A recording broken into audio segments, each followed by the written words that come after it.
When you get, yeah, Yeah. so it should, Okay. yeah, so probably right away. Wow, so 2022, 2023 permit. Oh, it's not right. Right now, it's Right like both ways. a penny. Oh, Karen, Okay. thank you for all your confidence. Are we,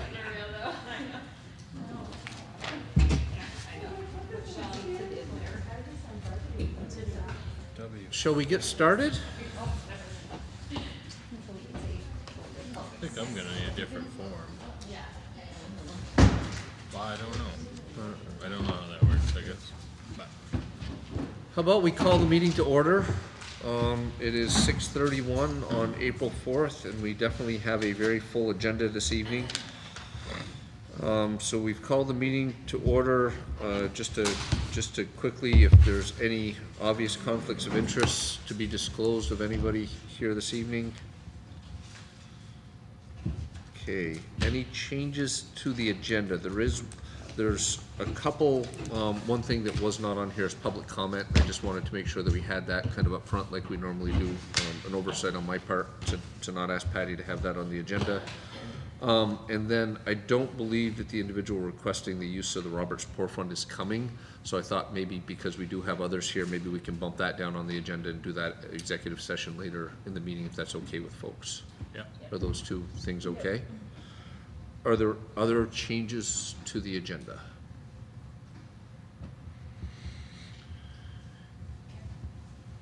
Karen? I just would like to talk briefly about the school's use of the hall that came in today. So school use of town hall? Yes.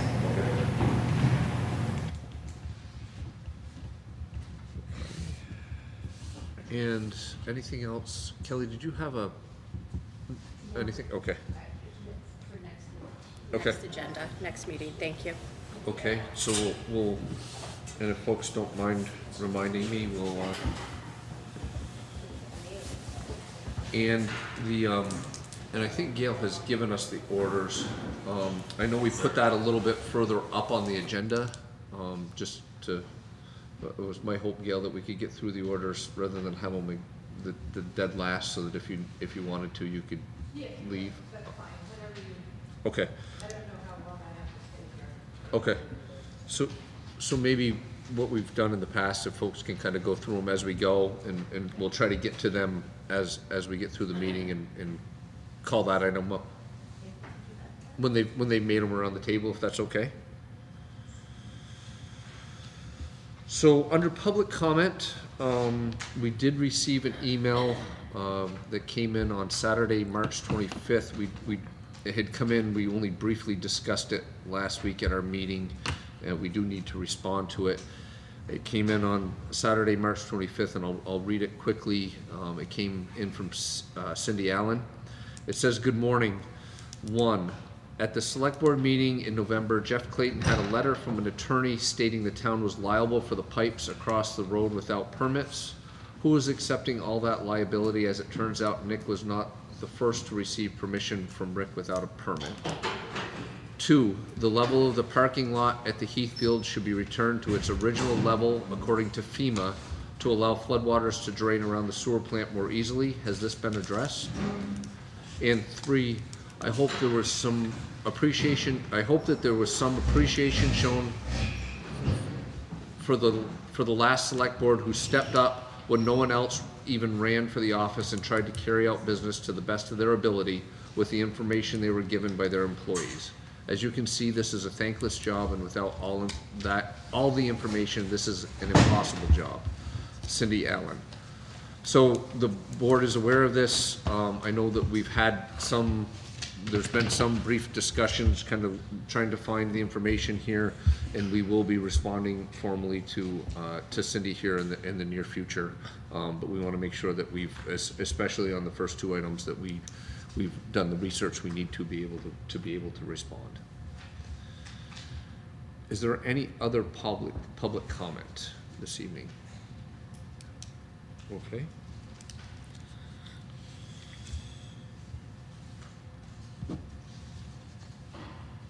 Next up on the agenda and I do see Robert's here. Thank you, Robert, for coming. Is Robert Clark from Otter Creek Engineering, and we invited him here tonight. And Robert, if you wouldn't mind coming up to the table, we invited Robert here to just kind of give us a little bit of background and history as it relates to Otter Creek's work on our water and wastewater systems. Obviously, we've got a lot going on, and wanted to see what Otter Creek may have available to us to help us better understand the issues that we're dealing with. I know there was a 20-year inspection that Otter Creek did here a couple of years ago. And so thank you, Robert, for coming tonight, and maybe what we should do, and I see there's a few other folks tonight. Maybe we could the board could introduce ourselves so everybody's aware. I'm Kevin Marshy. I'm the chair of the select board. William Lyon, just select board. Go ahead, Patty. Patty Swan, Administrative Assistant. Lena Hoyt. Jesse Kay. Kelly Lightford. And if you want to introduce yourself, Robert. Sure. So I'm Robert Clark. I'm a senior project engineer. I'm a principal engineer at Otter Creek Engineering. We have offices in East Middlebury, Rutland, and West Lebanon, New Hampshire. Otter Creek Engineering has been helping the town of Chelsea off and on with projects for over 20 years, since our firm's inception in 1998. I think we started working with Chelsea in 1999, might have been late 99 and into 2000. But we've helped with a variety of different projects related to the water and wastewater system. Most recently, we did a 20-year evaluation that was associated with the town's wastewater plant. It was a requirement of the permit that is issued by the state of Vermont to operate that wastewater plant. Basically, the goal is to evaluate the condition of that plant and assess what both the short-term needs are and what the long-term needs of that plant might be, so that municipalities like yourselves can plan for those improvements, because the facility had been functioning for over 20 years. And that was actually done and issued back in 2020, and identified some things that need to be done. There is a unique opportunity right now with a variety of different state and federal funding programs that can be available to your town to help address some of the things that were identified in that report. And it's a unique time to at least apply and potentially get access to funding to help address some things that are going to be coming down the road. There were a number of minor concerns. You know, the facility is almost 50 years old. So it has some standard wear and tear that you'd expect on a facility of that age. And then there were some more moderate things that come at a bigger cost. For example, the main pump station that's at that plant is kind of past its useful life, I guess is the term that we would use. And we would expect that it's going to require more maintenance and more upkeep over the next 10 years or so. That was kind of a high priority project that should be addressed. And I believe the town actually applied for a grant. We had talked with the previous board and at least helped get some numbers in place to apply for a grant to hopefully help offset some of that cost. Myself personally, I'm a licensed civil engineer. I focus primarily with municipal clients. I do water and wastewater infrastructure work. I have a packet of information that I can leave with each of you, and there should be an extra one to leave at the town office that just kind of talks about Otter Creek's experience, my experience with drinking water and with wastewater systems. But you know, I see us as a resource that can help with a little bit of history on those utilities. But also, we're very familiar with the state and federal funding programs that could be available to help address anything that might come up in the future too, even if there's not an immediate need. So,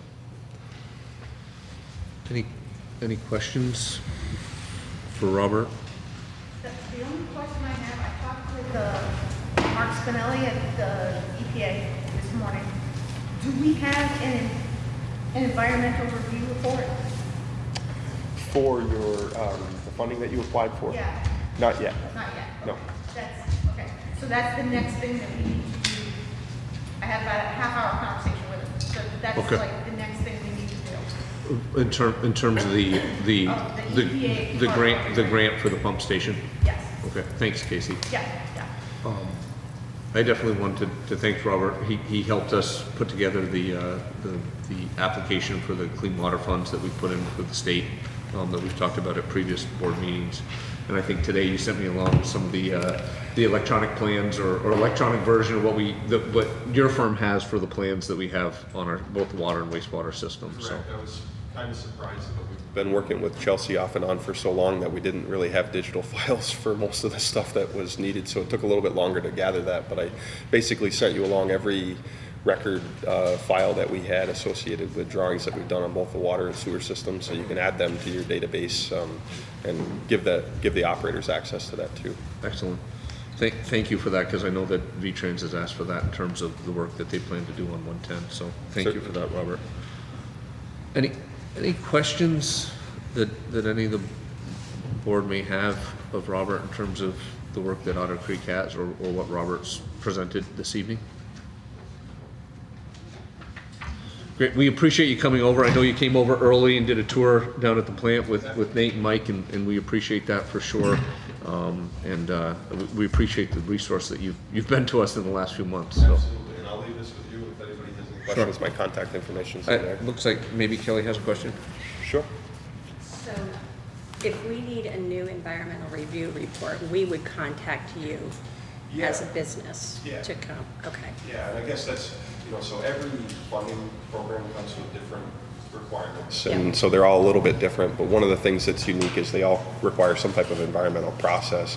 When Kevin reached out initially about the 20-year evaluation, that's kind of like the first step in a planning process.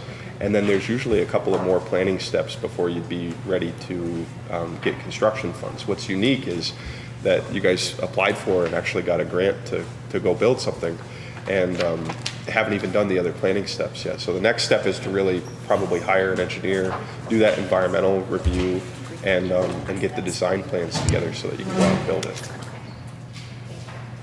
So Casey, maybe we can.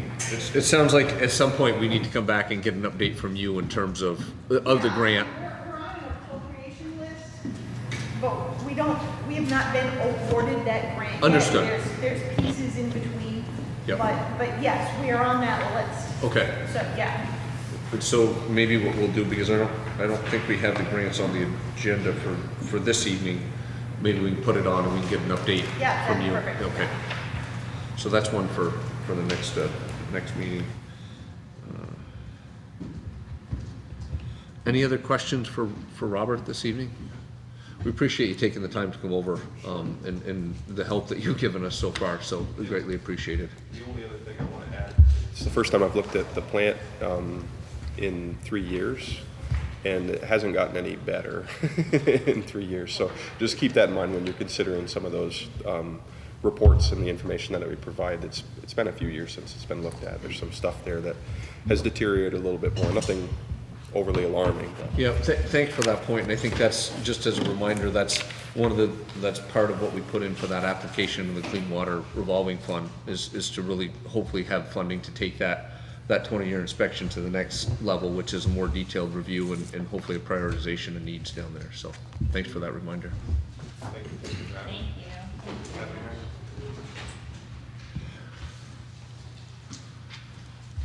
Next on the agenda is Clover Patch Water Services, Nate Billings, Mike Whipple, contract services discussion for water and wastewater systems. Gentlemen, if you don't mind joining us up here.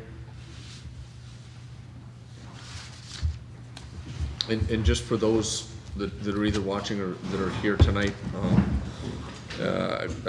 I forget what the date of the meeting was, but Nate and Mike approached the board here, I don't know, 3 or 4 meetings ago about the concept of whether the board would be interested in entertaining a proposal from them to do contract operation and maintenance services for both our water and wastewater systems. The board agreed that we would like to hear more, and they've drafted a contract for us. And so they're here tonight to kind of step through what that contract is, and so that the board can ask them any questions that we might have. So if it's good with the rest of the board, we'll turn it over to them unless anybody has anything they'd like to offer or questions before we begin. Here we go. Yeah, so, pretty much the contract, I think, is fairly standard contract within contract ops with water and wastewater. I included in it pretty much what I consider duties that a normal operator would have to do. We had also, I guess to start, we'll go with time frame. We had talked like 1 year as kind of a trial type thing, figure out what works, what needs to be adjusted, and then after that year we can kind of, basically it's just a feel out year, and then we can adjust things as need to be after that. But in terms of the actual scope of work, it's really the normal daily stuff that we have to do, that Mike and I have been doing at the wastewater plant and from the different water facilities, visiting each pump station every single day and the storage tank. But really, it revolves mostly around wastewater. It's probably, much less, 30 minutes a day at most doing water stuff, and the rest of our time is really spent with the wastewater, doing the daily stuff that the permit requires for the state, different water samples and all of our different chemical mixing and making sure everything's operating appropriately, maintaining all the different equipment we have, and all compliance reporting. So anything to do with, any information that the state wants, which is usually on a monthly basis, we'd be responsible for completing all of that and getting it into the state on time. We'd be, I'll go through the water stuff first also. So we'd be, for water sampling as well, we would be collecting everything and delivering it to the lab. The actual cost of the lab would still be, paid for by you guys the exact same way it currently is. But we would actually deliver it to the lab too. That's included in it. We would do meter reading once a quarter, just as it currently is done. If any different repairs need to happen to the water meters or to the actual reading devices, we would be responsible for that. Let's see. The way the operating and maintenance manual reads is, and typically what's been done in the past in Chelsea, is you flow hydrants once a year and do valve maintenance, usually at the same time. We'd continue to do that. That's included in the contract. If there's any different things that need to be changed or updated within the actual, basically asset management plans or budgets, we'll help basically compile that information and let the board know exactly, what needs to happen, so that you guys are aware of what money needs to actually be spent on. Did you mention the consumer confidence report? Yeah, well, that's later on down. Okay, Yeah, sorry. yep, absolutely. We also, we'll make sure that everything pretty much has to be inspected every so often. Certain things are actually required by the state, like the water tank is required every 5 years to have an inspection. We would, you guys actually, the town of Chelsea has a contract with a company already that comes and does that. We would be in charge of basically scheduling the inspections, make sure they do happen every 5 years, and being there when the inspection's actually happening, oversee everything. We would, and if any other stuff, if newer equipment comes in and we need to actually make basically inspection plans and make sure stuff gets inspected every so often, we'll make sure that happens. We would, let's see, yeah. We'll help with any assistance for permit renewals for the system, which with the water system, going to be probably not really. The permits don't expire. It's really when something changes within the system, the state wants to change a permit. I don't see anything really happening, but if anything does, we'll help with whatever needs to be addressed to basically get a new permit issued from the state.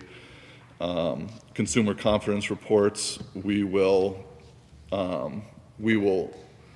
the state does do most of the legwork, but we will finish filling out whatever needs to be, and then we'll turn it over to the town. The town's responsible for actual delivery to every customer, And, yeah, I will basically be, like my last one, like a liaison on behalf of the town for the water system. So whenever, anything needs to happen revolving around the water system, we can obviously be the point of contact and deal with everything, whether it be different people from the state or engineering or, whatever. In terms of wastewater stuff, it's again, a lot of those normal daily things, doing the different samples that we have to do and testing of the water that's coming in and out of the plant to report to the state. We'll also do all of those, all the actual reporting to the state we would be responsible for, the WR-43s, stay in compliance. We'd be doing all of the actual water sampling and delivery of those samples to the lab, just like water. But for wastewater, that's all pretty much once a month. We would be responsible for all that, but the fees that actually come with Endyne doing the analysis is still borne by the town, just as it currently is. Let's see. Pretty much most of the rest of it is same as what it would be for water, where it's pretty much we're there to deal with anything that comes up with the wastewater system. We're the liaisons, and we'll create maintenance schedules or continue following maintenance schedules that have already been put in place by previous operators to make sure all equipment is, upkept.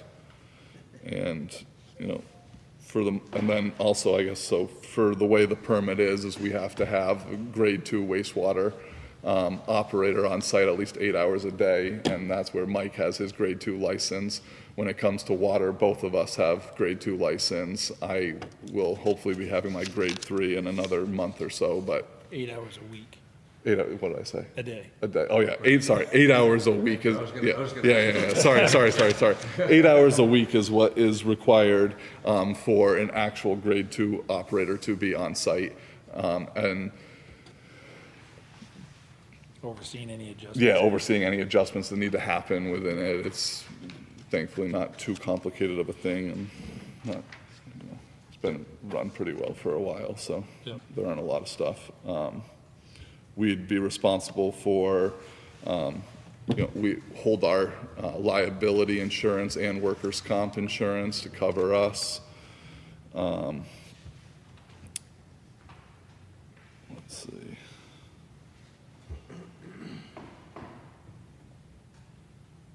Yeah, I mean, the rest is basically compliance. We agree to comply with all state and federal regulations while we are, operating the facilities. A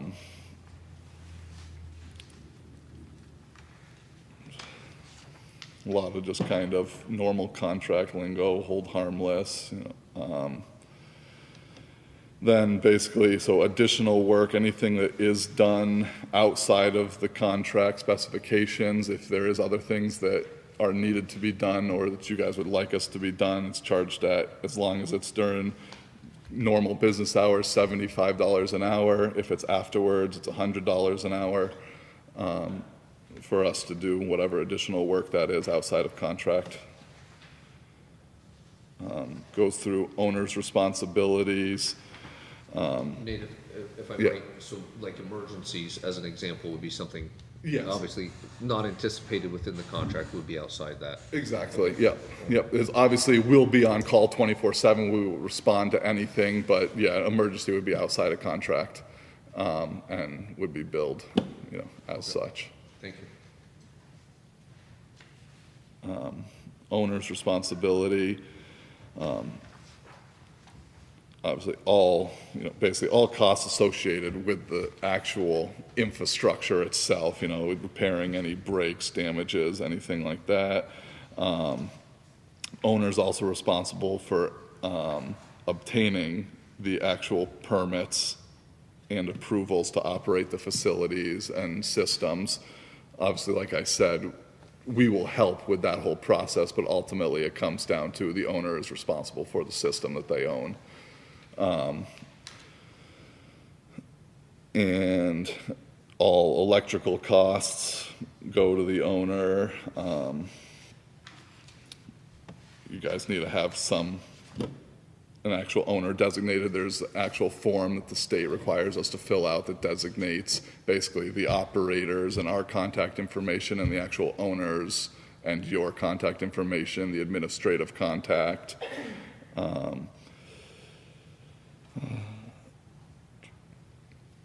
Owner's responsible for all costs necessary to properly operate and maintain the facilities outside of the labor costs that, you know, we will provide. So responsible for all different storage, disposal of snow, grit, rubbish, sludge, chemicals at the treatment facility. Any byproducts of the facilities are all basically owned by the owner. So the real way to look at it is essentially your labor costs, and the insurance for the labor is basically covered under the contract, and all the rest of the operations of the facilities are covered by you guys. Compensation, so other than all the emergency stuff, just for all of our actual stuff included in the contract, it's $10,833 a month. And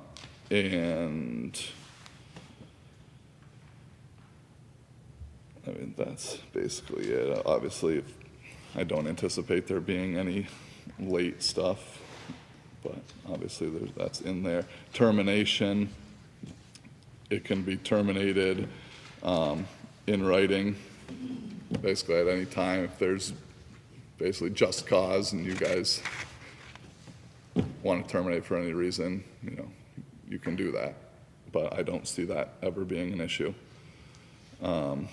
Right of ownership is basically just anything that we bought to do our different work is ours, and any of the work that we actually did as operators is your guys, and everything that you already own is your guys, is the town of Chelsea's. And that's pretty much it, I believe. Are there questions from the board? I know that was kind of a quick run through. Well, and you sent it, so thank you, we appreciate that. Are there questions for Mike and Nate in terms of kind of this draft contract? So I was just wondering about the second person. Are we still gonna have to provide a second person to go into the pump station daily? Yeah, for the days that Mike is here, yeah. So Monday through Friday? Through Friday, yeah. Which to start, there is gonna be somewhat of a transition period. To start, it'd probably be like Monday through Wednesday. And then I would have myself and my wife, who are both employees of the company, come the other 4 days until basically we're at the point where Mike's gonna come on full time, then he would do all 5. But, you know, we're all hoping that that's not that long of a period also, that pump station can not become a confined, you know, we can make it not a confined space in hopefully the near future. But yeah, we still would need, I just can't commit 2 people here every single day, basically. And the time frame for that in terms of that's what, 15 minutes or something like that is Yeah. in terms of going down to the pump Basically, just, station? Yeah. somebody's gotta be there while somebody goes down in that pump station. From a safety It's- perspective, yeah. just to be clear. In all Yeah. reality, yeah, it's 5 minutes, 10 at most. Right. You know, on Okay. days when we're wasting And Rick's been 15. doing it right along, and it's been working fine.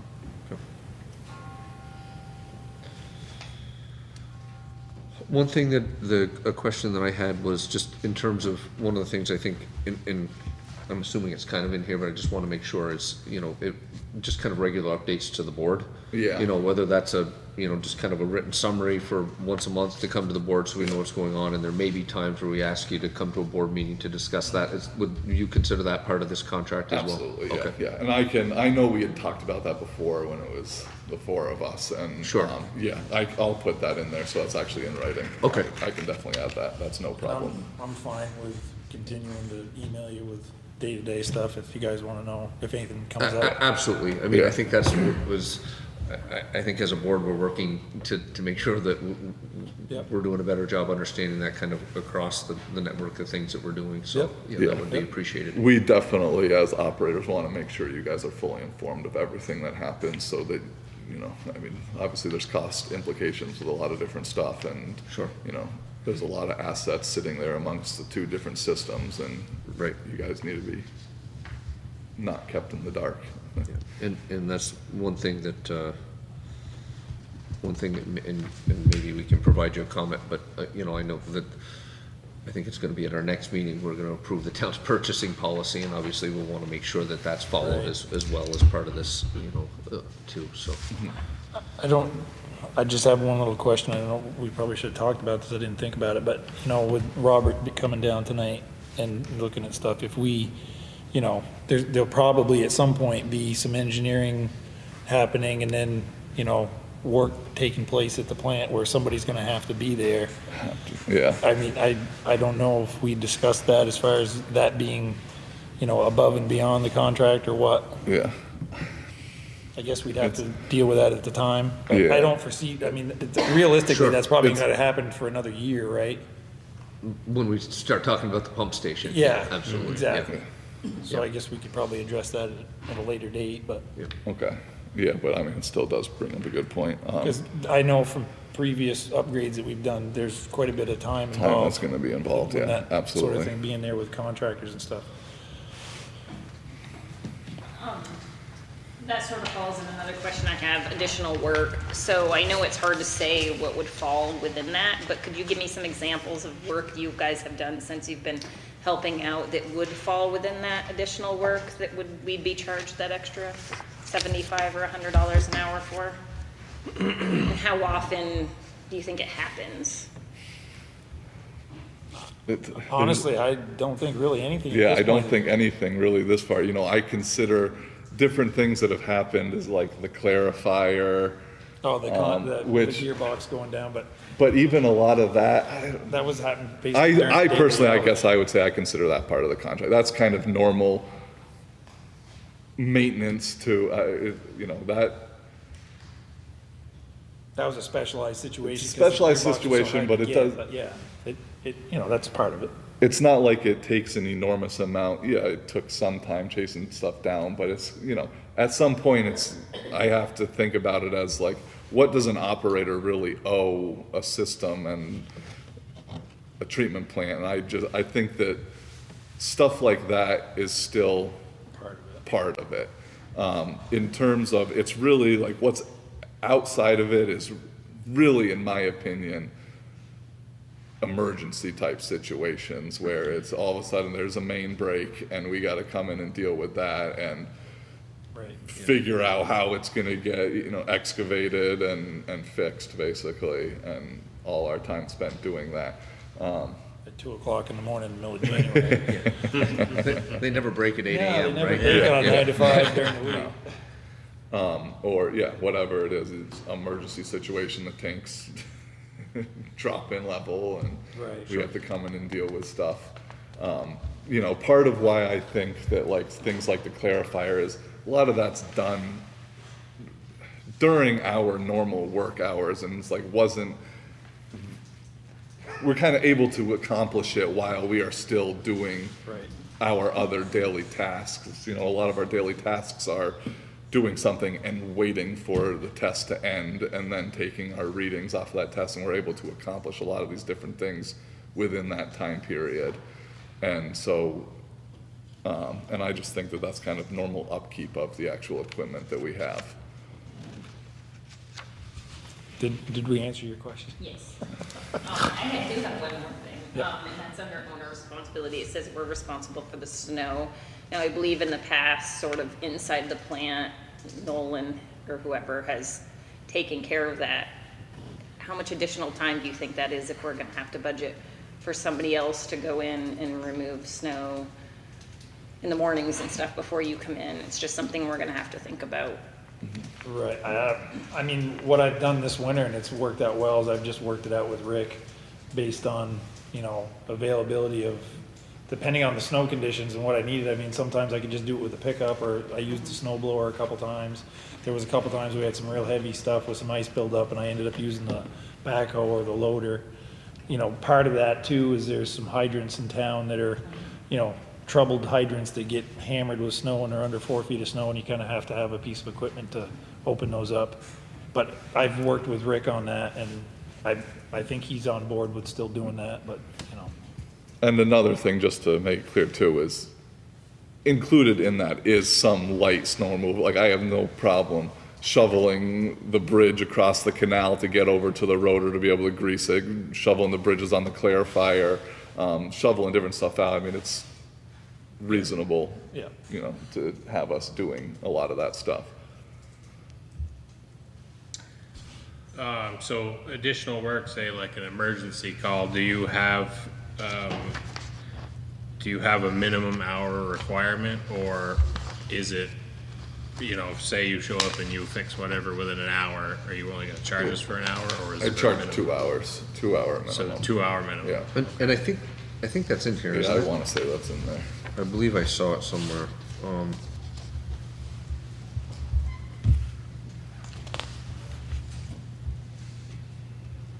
Did I miss this? All dispatch work shall be billed at a minimum of 2 hours or the actual time, whichever is greater, which is under the last sentence of section 5. Oh, yeah, sorry. That's okay. I knew I'd read it at some point, but.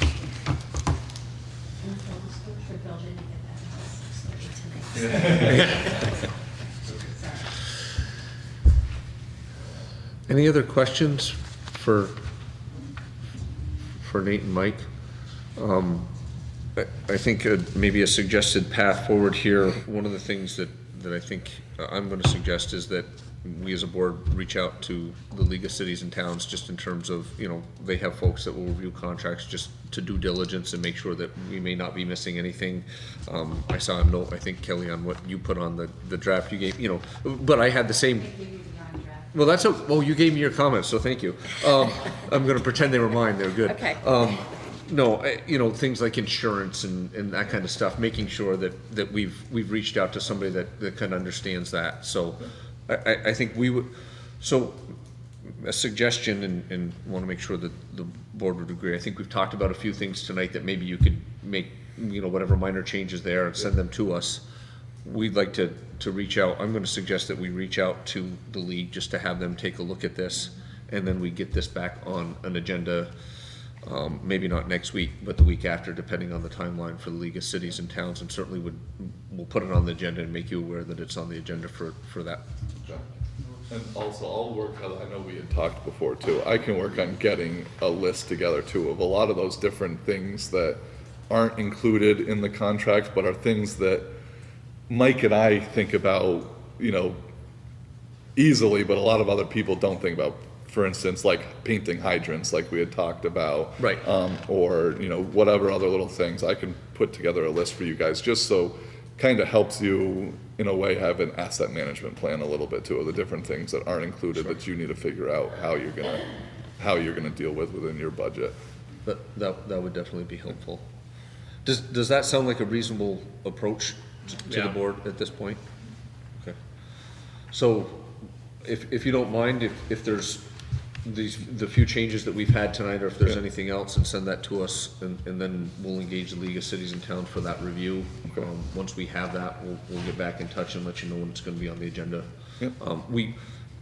I'll speak for myself, and I think based on our previous meetings, we understand the urgency of needing to move forward. We've been very fortunate, and the two of you have been the primary folks, but there's been others that have stepped up and helped out, but we understand that that's really just patched together at this point, and we understand that if you weren't willing to do that, that we would be in tough shape, and again, speaking for myself, we need to move forward and figure out how we're gonna do this in a permanent situation, and we need to do it sooner than later. So we recognize that, or I recognize that urgency, and I'll defer to others if they have any thoughts on that. Yes.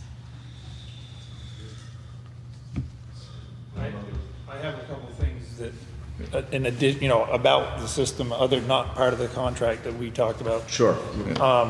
You brought it up about the contract with the water tank. Actually, it's Liquid Engineering. We're contracted for them to do the inspection of tanks. I actually just spoke with her on the phone today, actually. She was calling to notify us that they had been purchased out by another company, and so they did away with their contracts. So we're not due for another inspection until 2006. 26. 26, sorry, yeah. But they will get back in touch with us in a year or whatever. I mean, there's other companies out there, so we've got time, but Sure. just so you know that we no longer have a contract with somebody to do that. That expired, I guess, because they got purchased. And then I also have the water reports and the WR-43s for the state that need to be signed. Okay. I'll just leave them with you guys. Sure. And then I can get them from We Gail can get tomorrow or them back whatever. to Yeah, Patty. and I'll pick them up get 'em. tomorrow, and then Okay. I'll upload them and get them That's sent. great. One thing that strikes me is when we do get this back on the agenda, probably in one of our next couple of meetings, is probably just put on the agenda, because I know, Mike, you're good at communicating, various things, and hey, we need to buy this tool, but maybe we'll have a separate line item to just talk about the water and wastewater system, the things that are going on. I know there's the SCADA system, there's the Sure. chemicals, there's, Right, so right. we'll put that on the agenda to make sure that we dedicate some time to understanding that too here, probably not next week, but the week after. Yep, Okay. yep. Did I forward you that quote that the guy from Champlin? I did, Yes, okay. We did, Yep. yeah. I wasn't sure Yep. if I had it on, couldn't remember. Thank you. Yep. And then, I don't know if you guys talked about if you wanted to get wanted me to get somebody to give them a quote on putting the standby connection for a transfer switch for a standby generator up there or not. That was brought up at the sanitary survey by, Matt Hunt, that, he foresees in the future, Needing. they're gonna probably require us to have a standby. And he thinks that if we were to take the steps now to go with a transfer switch, that would, in the eyes of the state right now, they view that as backup power. So we wouldn't have to go through that next step of actually having a dedicated standby generator. It would be a little less expensive. I don't know what a transfer switch is gonna cost, but it'd certainly be less expensive than having a whole, dedicated standby generator there. Then you get another maintenance contract and all that has to go along with it, so. Yeah. You were just asking for our permission to see. Yeah, I just didn't know if you guys wanted me to contact somebody about getting a price for that. Yeah. I think if you're willing, Yeah, okay, so that's fine. I'm willing to do it, I just didn't know if you guys wanted to pursue that or not. yep, thank you for that, Mike. And that's a great example of when you come to our next meeting, we'll make a list of things and make sure that and I can talk with you beforehand and we can make sure that we're addressing Yep. things, because I know there's things like that may be getting lost in the shuffle a little bit. So, Right. Yep. And then I guess I'll just wait to hear from you guys about that quote from Champlin's if you wanna, For the SCADA. for the SCADA, if you Yeah. wanna pursue that. Yeah, we'll put that on the agenda and bring it and I talk think about I it. explained that was You did. supposedly a worst-case scenario quote. Yes. They're, assuming that everything needs to be replaced. They didn't anticipate that, but they don't really know with electronic equipment until they get down here and start testing it, knowing Right. what's actually Well, damaged yeah. and what's not. And what Matt Hunt said in the sanitary survey was that SCADA system is a requirement, basically, because there is no other low tank alarm, so it has to be getting taken care of. But I don't know when his report's actually gonna come out. There was a couple small little things that he had said to us that we already addressed and took care of, and we got our pictures. I don't think we actually sent him the email yet. We'll do that tomorrow. Okay. So he has all the pictures of everything changed out that he wanted, which was all pretty minuscule things. But at some point, he will be coming with his report, and Okay. so I know that that's gonna probably give a time frame for when that SCADA has to be dealt with. Okay. Yeah, so I think this all falls in line with, Yeah. let's make a good list and make Yeah. sure, because I thank you that you're keeping me and Kelly informed as the liaisons, but I think make sure everybody's up to date and we're moving forward, so. Sure.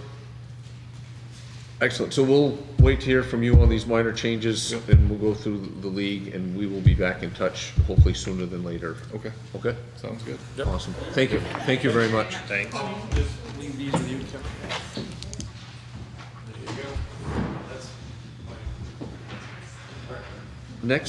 Next on the agenda, thank you both very much. You too. See you guys. Next on the agenda is the use of the village green request for the Chelsea Farmers Market. And if you wouldn't mind introducing yourself. Sure, yeah, my name is Emily Reese, and I'm actually a Tunbridge resident, but one of the co-managers of the Chelsea Farmers Market this year. Excellent. Thank you for being here tonight. Absolutely, Yeah. thank you. And I just wanted to clarify, because I thought I saw a previous meeting where you had discussed my initial, more simple request for the Yes. use of the green for the market itself. And then, because this is my first year managing, I realized there were some more details that I needed to pin down. Sure. And just to clarify, we did we did approve the use of the green for the farmer's market. And so I think tonight it's just kind of those more detailed pieces. We were hoping that you might be able to talk us through them and see if we had Sure. any questions. Okay. And I apologize, I didn't get a chance to print out my own email that I sent to Karen and to you with my specific questions. I'm recalling them from memory here. So. And I have it in front of me, so I can help out if you need If I help. forget something, you Sure. can let me know. Specifically, I guess, as the manager, I'm referring to the ordinance around parking on the green, and just wondering and getting to get some clarity from the select board this year around specifics to the logistics of creating the market, vendors getting set up, musicians, bringing PA systems, and also potential of a food truck, and wondering where the select board may or may not consider an appropriate use of driving onto the green for unloading. Like, for example, if musicians need to get closer, they generally set up by the flagpole in the middle. And I think, I'm just trying to figure out what is appropriate so I can guide people in their planning for the market. So one of my questions was, would it be permissible to allow vendors and musicians to have like an unloading period of time if necessary for vendors who have larger quantities of loads of like vegetables, or musicians who have PA systems and things like that, to get a little closer and then pull off the green? That was one question. And then I have a specific question, because we have a vendor who literally drives over with her lawnmower, pulling her little homemade display.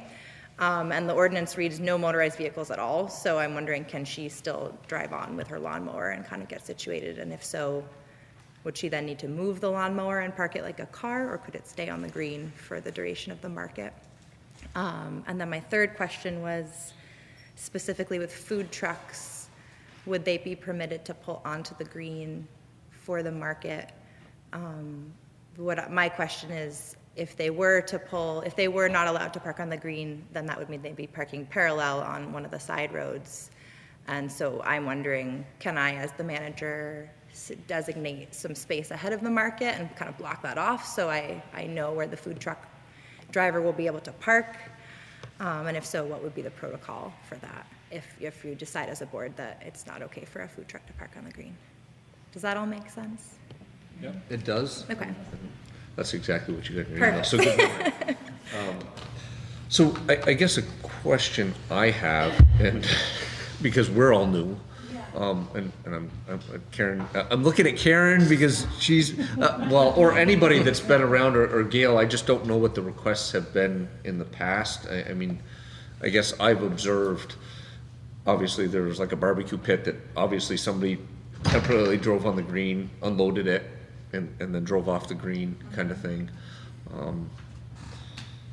Maybe we just take them one at a time, if that makes sense to you and to everybody else. Sure. So the first one was the temporary unloading. I know I've observed that in the past. Okay, historically, most boards have ignored that ordinance. People have been able to put their car and back it into the green Sure. and unload stuff from there and just leave their car backed up. Right. Food trucks have been allowed on the greens before. Maybe it's time to revisit an ordinance. I don't know, that's a lot of work. But I will say, you do have an ordinance, but nobody has enforced it for quite a while. And I guess I will say, part of the context of this specific request is, I'm also a vendor at the market. I have been for the last 3 years. So what I watched unfold as a vendor last year was, I wasn't aware of the ordinance until last year when all of a sudden someone enforced it. So I'm just trying to do my due diligence, as the manager this year, that, we have the privilege of using the green from you. So I want to maintain our good standing. So it was enforced last year? It was enforced in the sense that it was said this is not allowed. Did you know that this is not allowed? But it was something that I think, it's clearly been on the books for a while, and it hasn't been the culture that it was otherwise. Was it, and just to be clear, was it like the temporary unloading, or was it one of these other? It was the food trucks. It was driving on the green at all. Okay. We were notified that this is not okay in any way. Okay. But the ordinance does say that we can have prior written consent. So I think maybe what happened was, over the years with these more simple, this is just my assumption, with the more simple requests of the green, that wasn't clearly defined around, can we drive on the green for these particular reasons? So, number one, I would absolutely be in support of them moving on, being able to come onto the green, unload their stuff, and moving off the green. I would rather not just completely ignore the ordinance, if that's what we have. Right. So that we would give in writing, if we agreed to that, we would actually give in writing, and we would have you sort of manage it the best you can, that they do their thing and then pull off the green. So that's kind of then if we stick to the first one, or does the board have thoughts on number one, the temporary driving on and unloading? Sorry, Billy, were you getting ready to say something? No, I Okay. agree. I think that's fine. Yeah, I agree with that. So number two was The lawnmower. was pulling a riding lawnmower on to the green and allowing that to be on the green versus a large motorized vehicle. Does anybody have any issues with that? It's part of the. She has this really ingenious cart that folds up as a box, so it's contained, and she can tow it with her lawnmower. Okay. And that's how she positions it on the green. It's silly for her to have to disconnect the hitch, move it just seems unnecessary. I would assume that we have this so that the green doesn't become ruined from. Yeah. And it doesn't strike me as a heavy vehicle, like that's where It would strike me that we have lawnmowers on the green. Yes, exactly, yes. So I think I would, again, support, and we could put that in there. Do we agree with that? Yeah. And then the third one was a food truck, whether it be allowed on the green or if there be a designated parking space. Is that correct?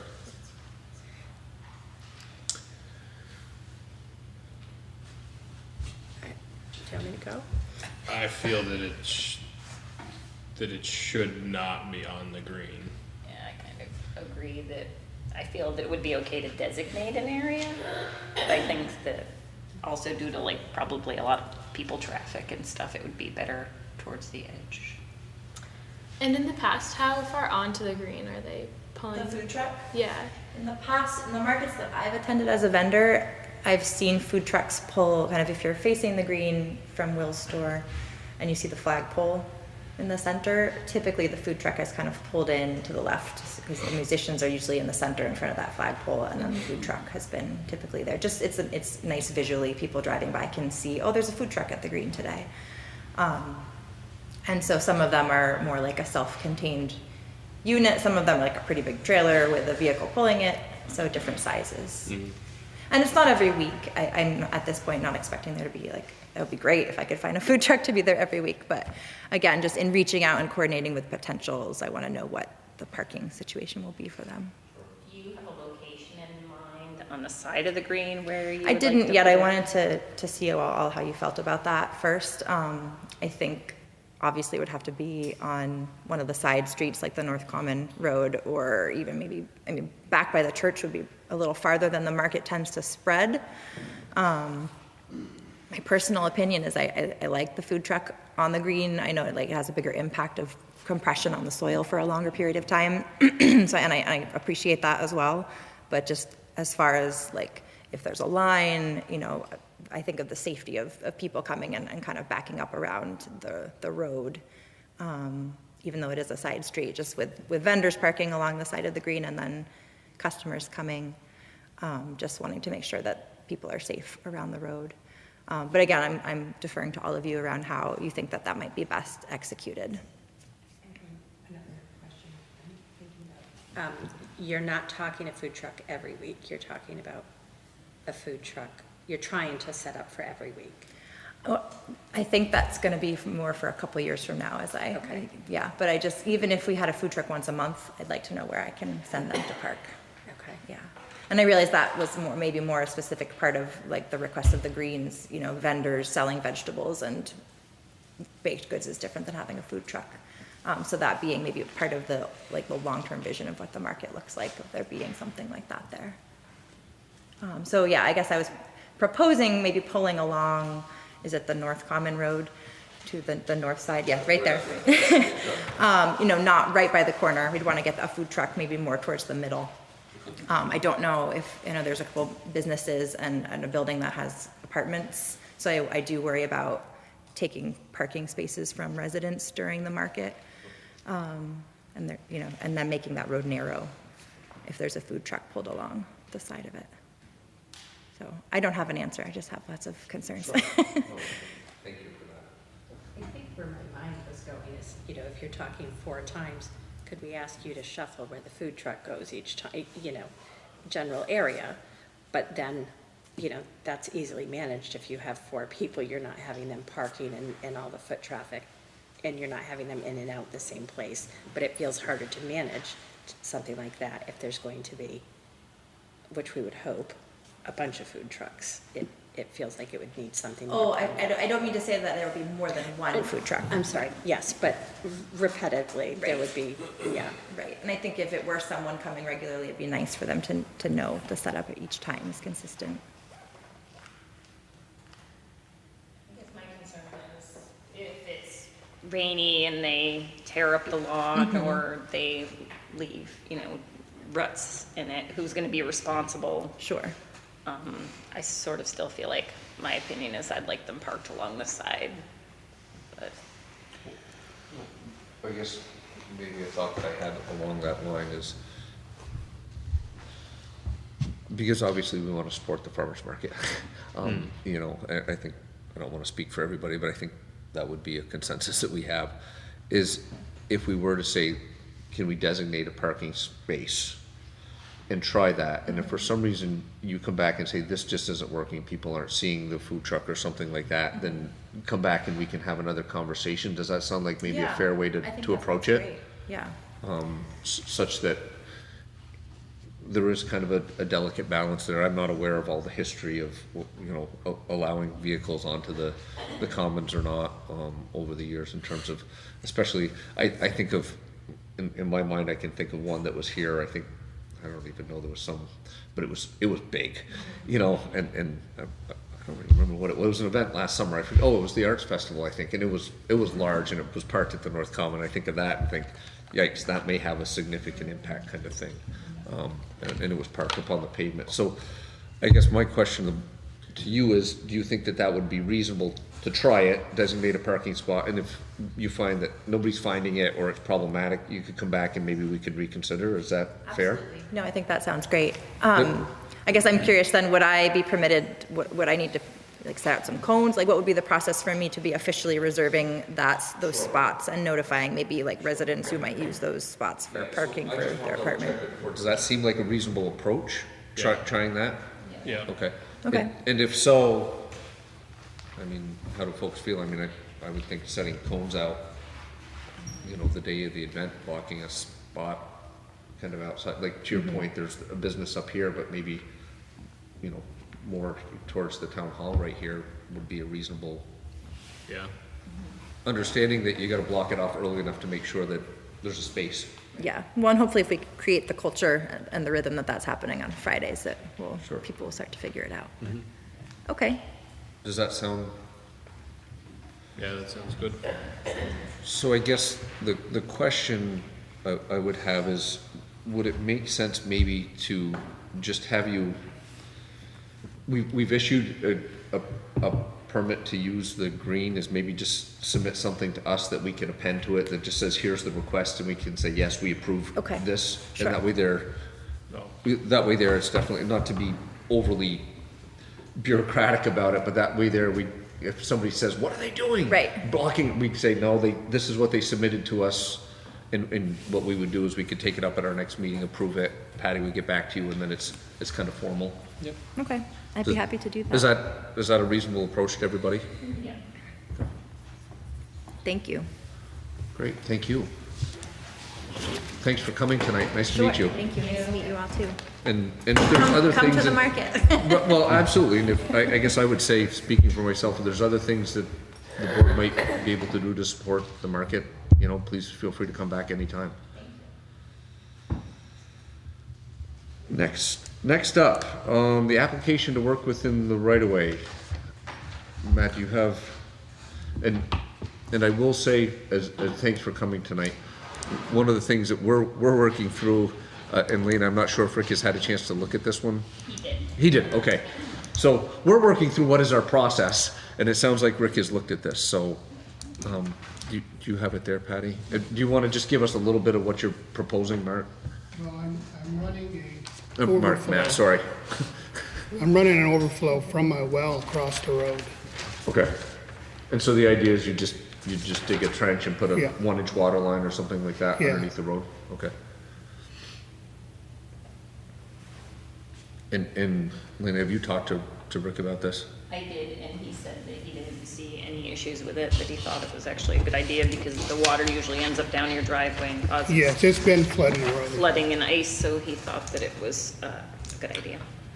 Okay. Just pass this so Lynn has seen it, so Jesse and Kelly can see it.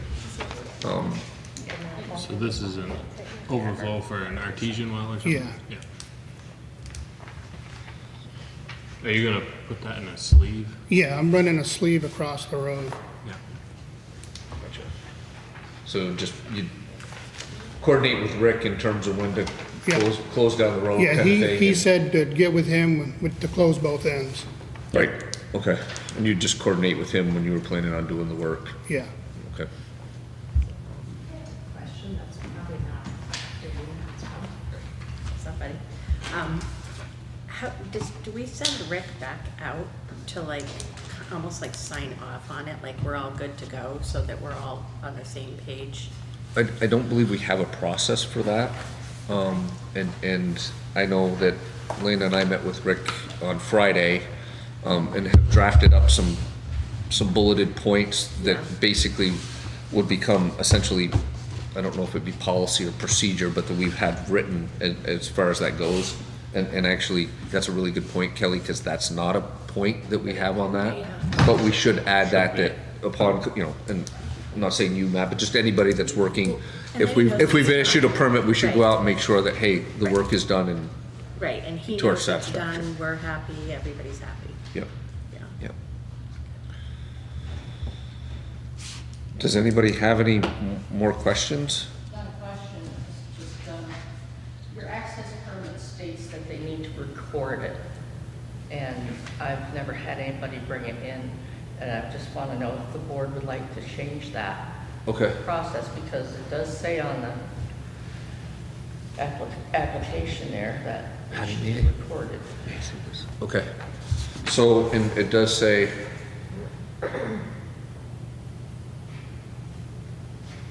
This permit shall be recorded in the land records of the town of Chelsea at the expense of the applicant. okay. So. and Sorry, Matt, you're going through our learning process here, so, I'm sorry, you're a guinea pig. And the recording fees are part of the town clerk's budget? Yes. Not, okay. And that's $15? $15 a page. Okay. It's just, I just think we need to have these Okay. recorded someplace. So why I don't, think that's a good idea. so why don't we make sure that moving forward, we're gonna write that procedure up and we'll make sure that that's in it. So I guess my question, Matt, is there anything else you wanted to add in terms of your application here? Or, okay, roughly when do you think that you would plan on doing it? Probably June. Okay. Any questions? What is like the time frame of how long something like that takes? I'm assuming this is, A few hours. Oh, I just. yeah. Something you do some morning or some afternoon kind of thing? Yeah. Yeah, okay. In June, is it gonna be after school lets out because is this? Yeah, that was my of plan. us? Yeah. I mean, maybe we should just think about picking a time after like the morning commute for people, like middle of the day when there's less traffic. Yeah. Maybe Yeah. not in the middle of the day, but maybe not like 8 o'clock when people are maybe trying to get to work or. And so I, Both ends of the road are gone.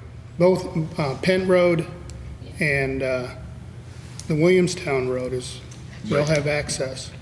yeah, so, As long as the. yeah. And those are the types of things that I think, have, in this case, Matt, work with Rick, the timing of it and that kind of stuff and making Yep. sure. Does anybody have any issues with moving forward and approving this? Nope.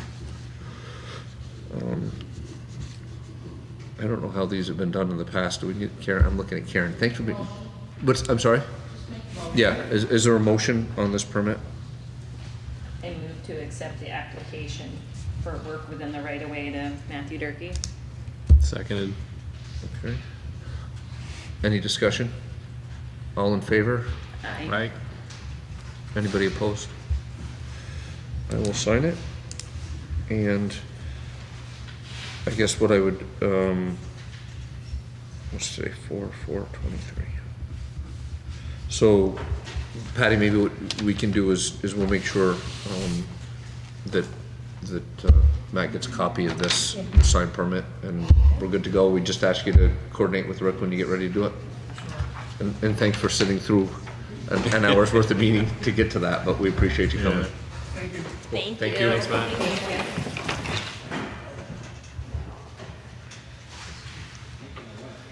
Okay, next on the agenda. Have a good night. See ya. The application for work within the town highway right-of-way, John and Rella Rice. Thank you for coming back. We appreciate you coming back. And just as a reminder to the board, you were here, I lose track of which meeting, a couple of meetings ago. And then you submitted your request to put in, and I'll just read to the board so that we're all on the same page.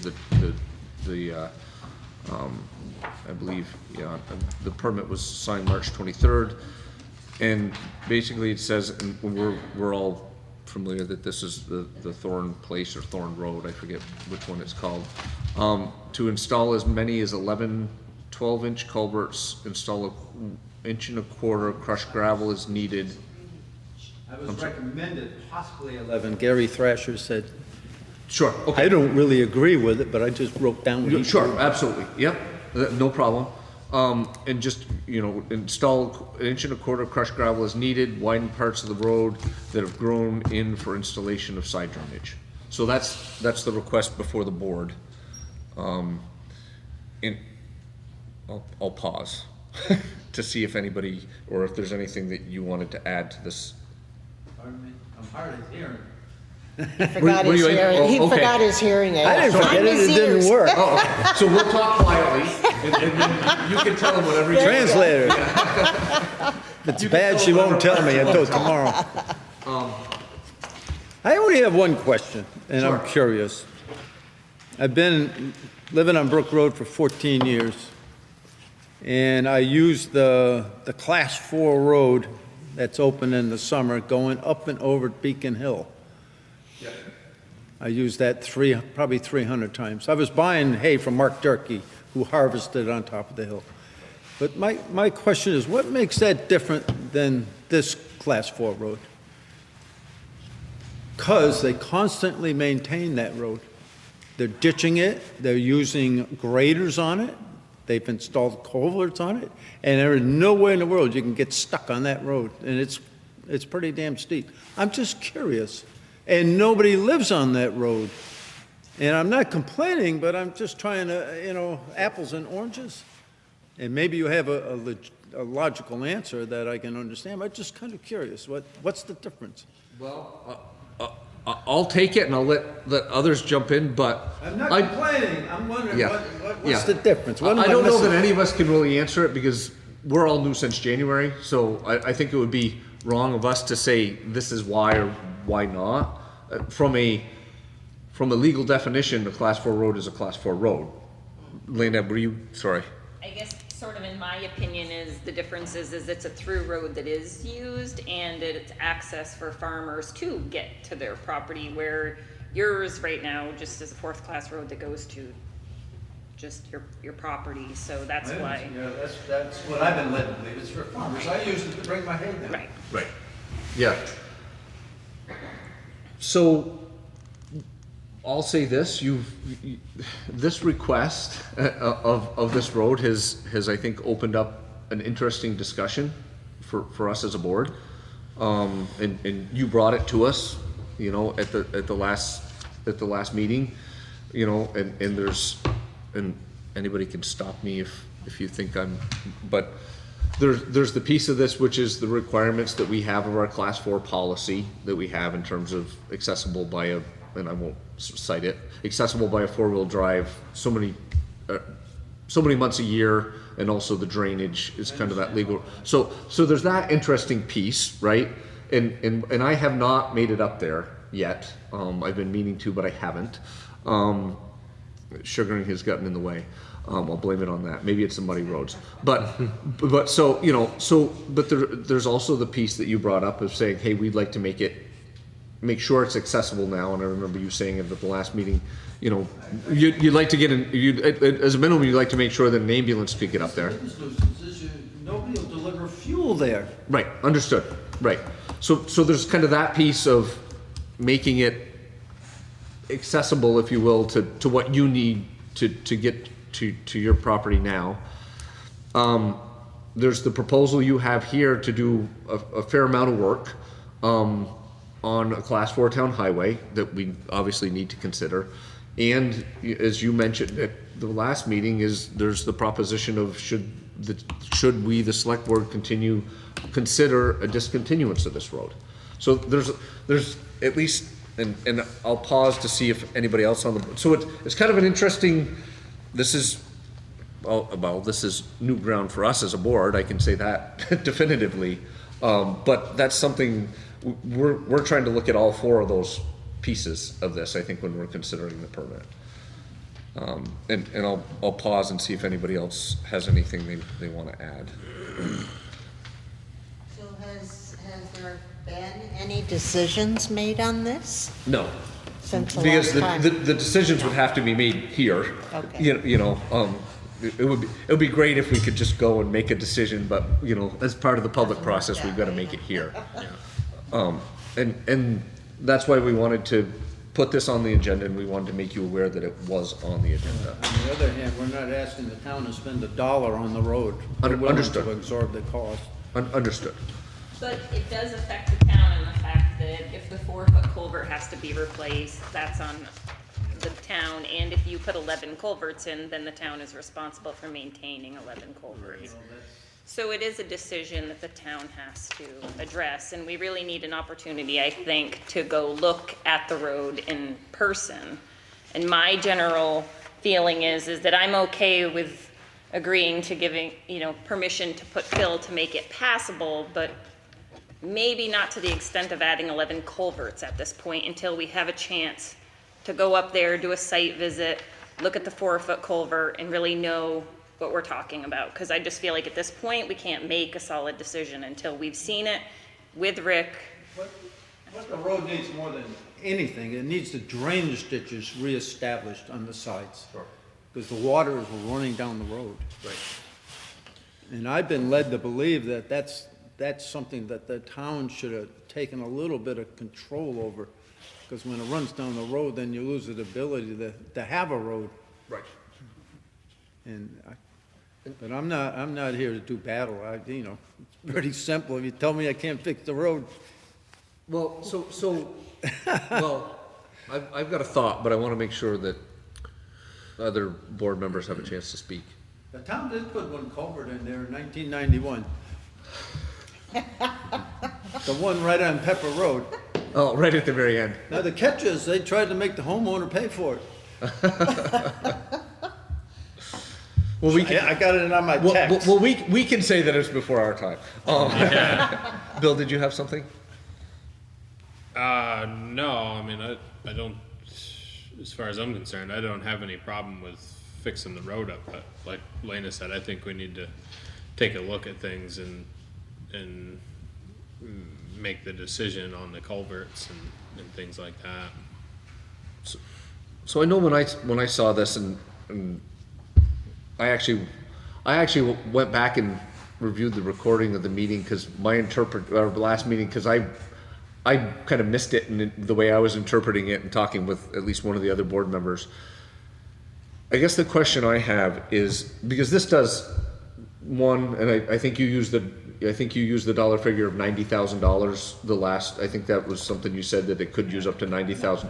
I'm not gonna spend that kind of money. Right. Well, understood. But I bring that up because, in fairness to you, I think we need to get to a point in I think we need a field visit up there, and to look at it with you and with Rick. I'd hate to have you invest a whole bunch of money in this, having the town say, just using as an example, having the town say, this is how we want it done, and then we end up wanting to discontinue it sometime down the path, and you've invested money in it to say, hey, we did it your way and now you're throwing it up, kind of thing. We would have done it differently. And I think before we reach that level of decision, because if we did decide we needed to discontinue it, there's a legal process for that, and there's a I have to try to drive up there right now. Yeah. Because we go up and down with a Polaris and leave the car at the bottom. Understood.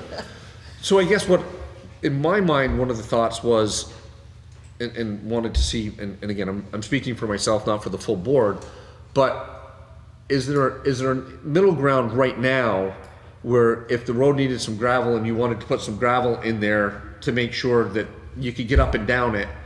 I truly believe that just reestablishing the ditches that have filled in, grown in, is the main problem, because the water can't run down the side, it's running down the middle. Right. And I guess I was just thinking of the immediacy of you being able to access your property.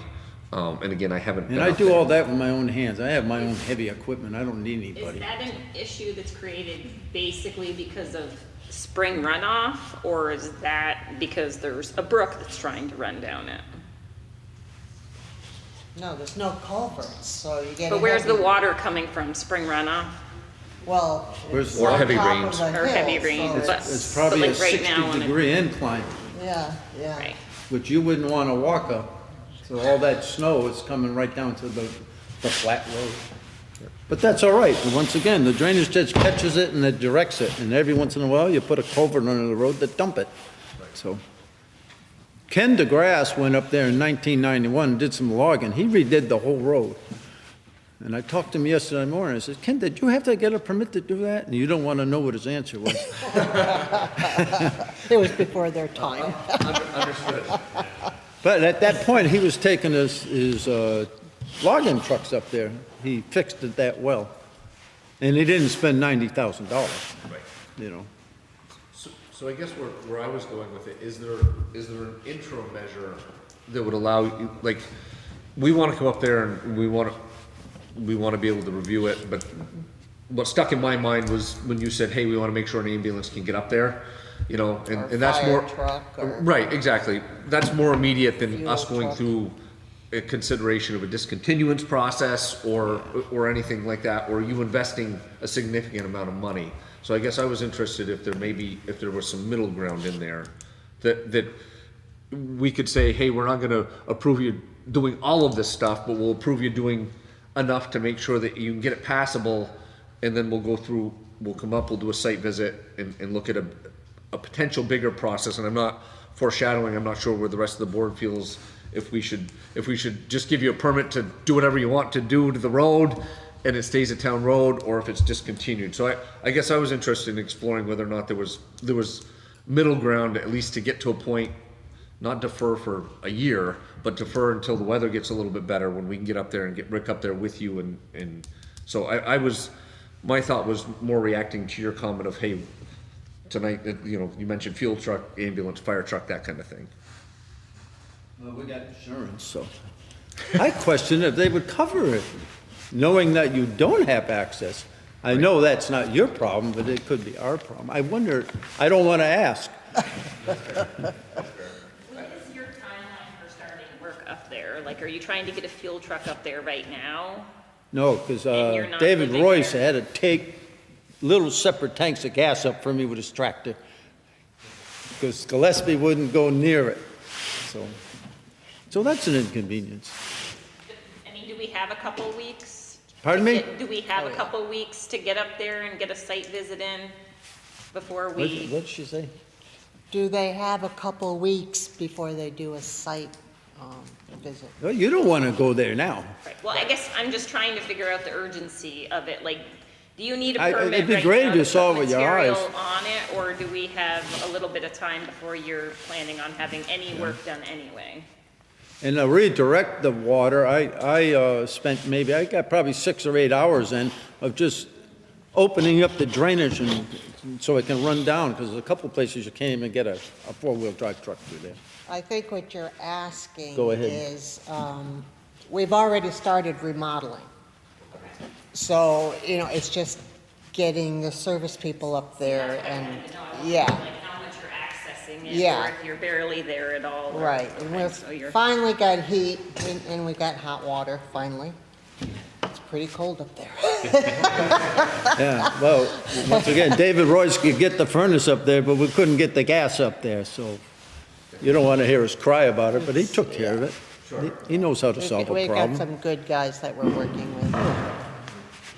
So we want to be, I think we want to be sensitive to that, and then also understanding the bigger decision that you and we have together, right? The only thing I can say in my defense, you must have seen what I've done over on Brook Road for 14 years. I mean, that's Sure. the nicest piece of property in this town. Sure. This could conceivably be the same thing. Right. It's not going to go in and bastardize the property. No, and at least I'm not passing judgment on that at all. I just want to make sure if we're giving you a permit to invest upwards of $90,000. I'm not spending 9,000, I'm moving. Okay, all right, okay. Well, that was a number I think you used at the last meeting, so whatever significant investment that is, I just wanted to make sure that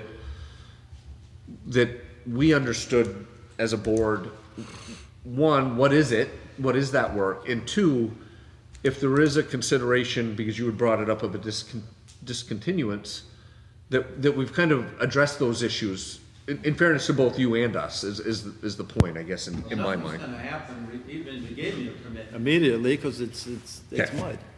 So would it make sense for us to work with you sometime, spring's coming, sometime. So sometime in the next, say, 2 to 4 weeks, we worked with you to schedule a time to come up there when the weather's better and we can talk this through. I think it's important that I'll give you a ride in my Polaris. Just give me- I think it's important that we as a board actually see it, because I think we have an important decision to make. Telephone people came today, they walked up there, because they couldn't get their truck up there. They almost had a heart attack. That's funny. One of my neighbor's houses, the telephone company refused to go in, and they only had to walk from here to that stage, and so I had to go over and plow their driveway for them. So I'm glad they walked up to yours. They did, Um, fortunately. Would that be fair if? Absolutely. Nothing's going to get done. Well, I think what we wanted to make sure of, you submitted a permit, and we just didn't want to sit on it. And you had mentioned the urgency of emergency services, so we didn't want to just kind of say, yeah, we'll get to that when the warm weather gets here, kind of thing. Yeah, no, I think the urgency is being able to get fuel up there right now. Okay. And the work people that are coming and going. No, it's not so many work people, So, Well, because I do it all myself. well, except for the So plumbing and stuff. how does the board feel about kind of that concept of just saying, and maybe we warn the first half of one of our meetings, you know, towards the end of this month or early May. Sure. And we say, hey, the first hour, we're gonna go up, we'll schedule with you, we'll get Rick, and we'll go up and take a look at it together. Does that sound like a good approach to everybody? Yep. Does that sound like a reasonable timeline for you as well? Absolutely. And then the board needs to make a decision. Right. Okay. So, Yeah, that's great. It would be an eye-opener if you saw it. Yeah. well, we don't. And those people that I bought it from, they bought it in 1955, and they requested help many times, and they didn't get 5 minutes or $5 worth of help. So, And I'm not crying for them, but I said, Jesus, I mean, yeah. So, you couldn't have lived with that road for 55 years. So interestingly, you said that they bought it in 1955. So one of the things that I actually, and I'll put it, I went to all of the old town highway maps, and it's interesting. I think it's just kind of fun. Sorry, I'm a highway geek. In the 1931 map, there's a road that comes off Turnpike Road. It's half a mile that goes up to your property. And don't quote me on the dates. Well, I've got it right here. You want it right here? It's Oh, printed off. oh, excellent, thank you.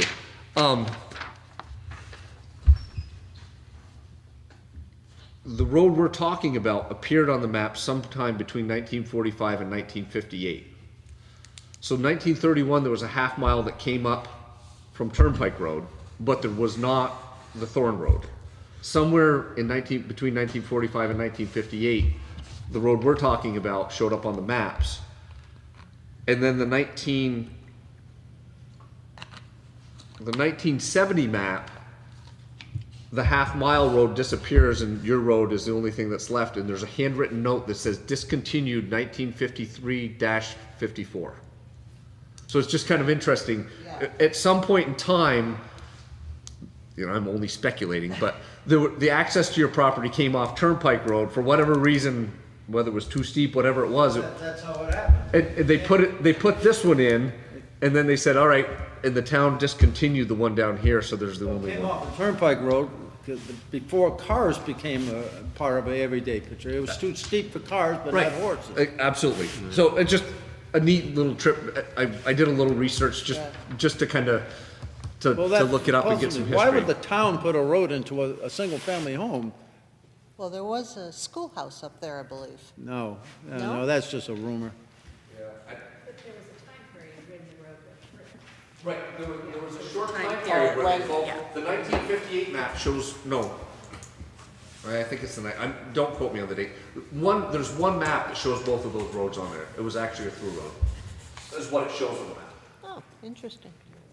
To your Interesting. point, it might not have been a very through road for vehicles. It may have been a through road for the horses and wagons, Right, but, you know, so. All I want to do is, So I want to come back to Kelly's question, does it require the full board? And I guess I will defer to the board. My thought was, just because there are potential precedents and potential for us to decide whether or not we want to go through a process or not of discontinuance, my thought was it would be great for all of us to see it at the same time, but we certainly don't have to. So I'll defer to everybody else, and if not, Lena and I, as the highway liaisons, could meet with Rick up there and with the races, so what do folks think? I think I would like to see it, whether or not, Yeah. like, we all go together or separately. I that's will fine. go if everyone else wants to go. Okay. Yeah, thank you. Yeah. I just wasn't sure I was gonna have a whole lot to add to what I was looking at, that was all. Sure. Yeah. For me, I was just thinking about if we reach the point of, do we go down the path of discontinuance or not? If we reach that point, I was just thinking it would be good for all of us to see it and understand it, that's all. But again, that's just my thought. I think that's a good idea. So if you can promise us when spring will be here, we can promise you when we'll come up. No, Promise so, that. so maybe, would it make sense then, I think maybe our first meeting in May is the first week of May. and that hopefully we get through then and we could come up on that Tuesday evening. Does that make sense to everybody? Yep. Okay. Probably a minimum of a month before you could get any kind of a truck in there with gravel in it. Right. Probably a minimum of a month. Right. So we could come up, hopefully by that time it's dried out a little bit. Hopefully the snows have melted at least, so. And what is the date? I'm sorry. May 2nd. May 2nd? It's actually better already, because like I say, I've established some of those trenches just by opening them up and getting the debris out of them, and the water is less intrusive. It's, a Sure. couple places has made a difference. Doesn't change the architecture of the property, it just Right. lets the water get off the road. Understood. Yep. So we will, as of tonight, we'll kind of tentatively set that and we'll confirm with you as the date approaches to make sure, but, you know, it would, We're gonna be there at 6:30. right, I think would be my suggestion, that we meet there, we open the meeting, we do the walkthrough, Karen just left, I forget the right term, but we temporarily suspend the meeting and then we reconvene here. I'll give you a ride in the Polaris if anybody wants to see it that bad. Excellent. Cool. So thank you for coming tonight. We just wanted to make sure that we were kind of on the same page in terms of the sense of urgency and where we may be going. Appreciate your having us. So, awesome. Thank you very much. It's been a lot of fun. Thank you.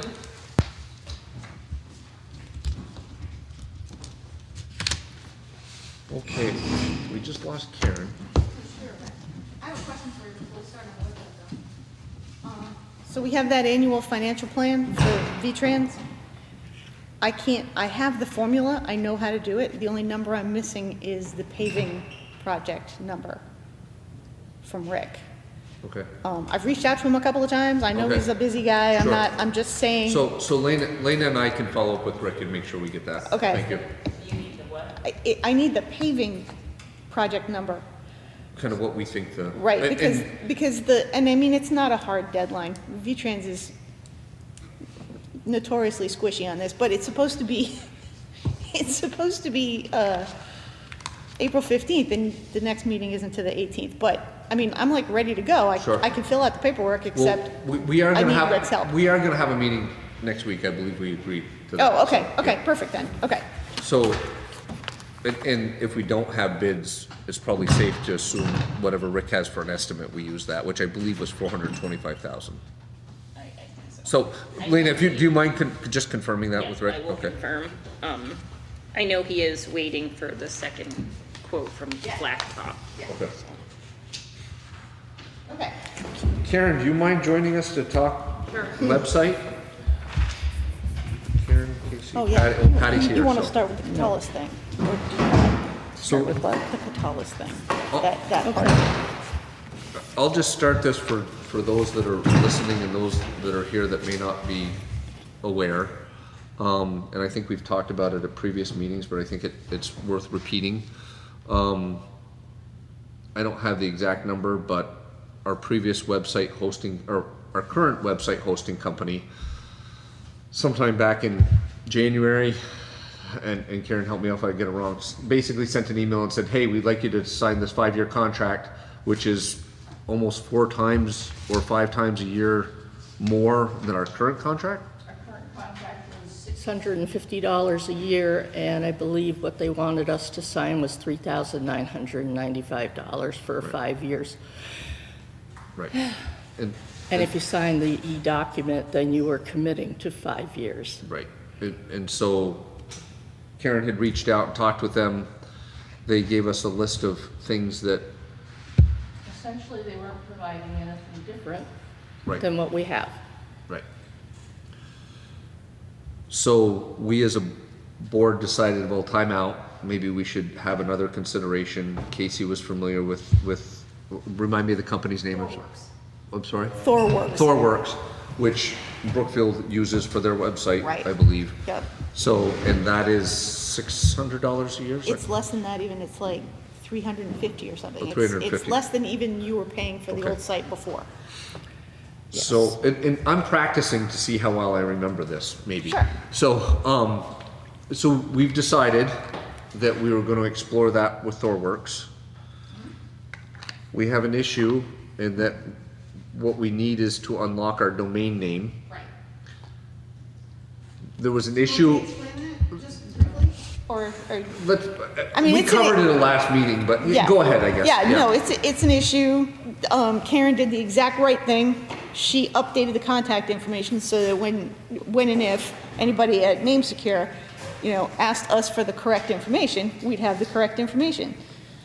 That locked it for 60 days. So we can't unlock it until the 28th of April. So we're in a holding pattern with Thor. I mean, I'm working on the website, don't get me wrong. We're in a holding pattern with the new site because we can't get the domain name away from NameSecure. And I mean, when the time comes, it should take like a day and a half to unlock it and everything will be live. So, to move to the new service, we need our domain name. We don't have our domain name. That doesn't get unlocked. It's April 20th? April 28th. April 28th, thank Yep. you. Yeah, so 24 days. In the meantime, we need to respond to Catalyst, did I say that right? We need to respond to them, letting them know our intentions. The challenge that we have is that we may end up with a short time frame where we actually don't have a website, a functioning Sure. website. But nothing in statute says that a town has to have a website. Right. We have several different ways to notify people. We can post the minutes around town for Right.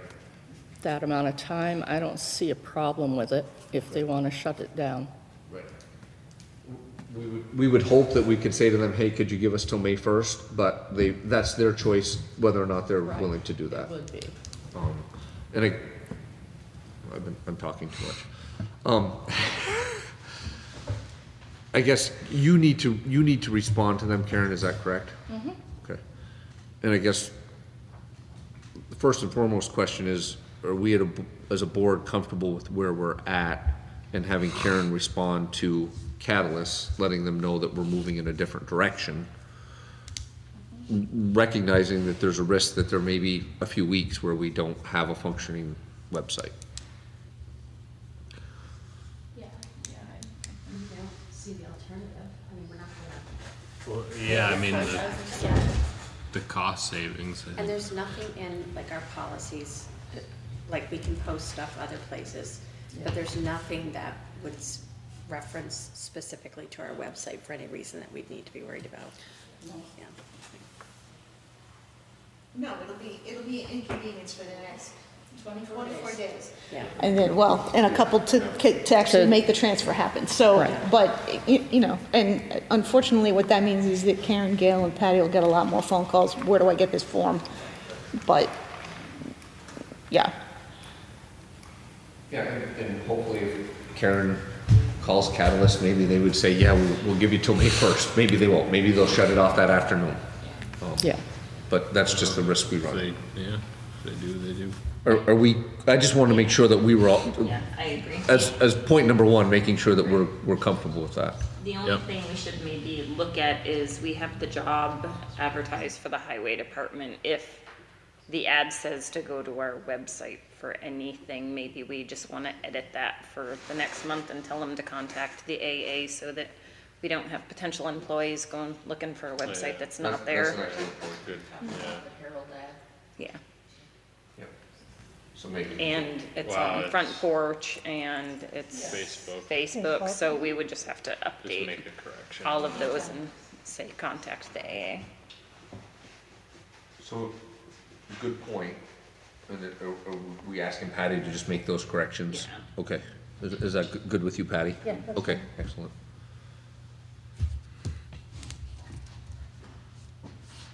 So that's one piece, is making sure that we were good with that.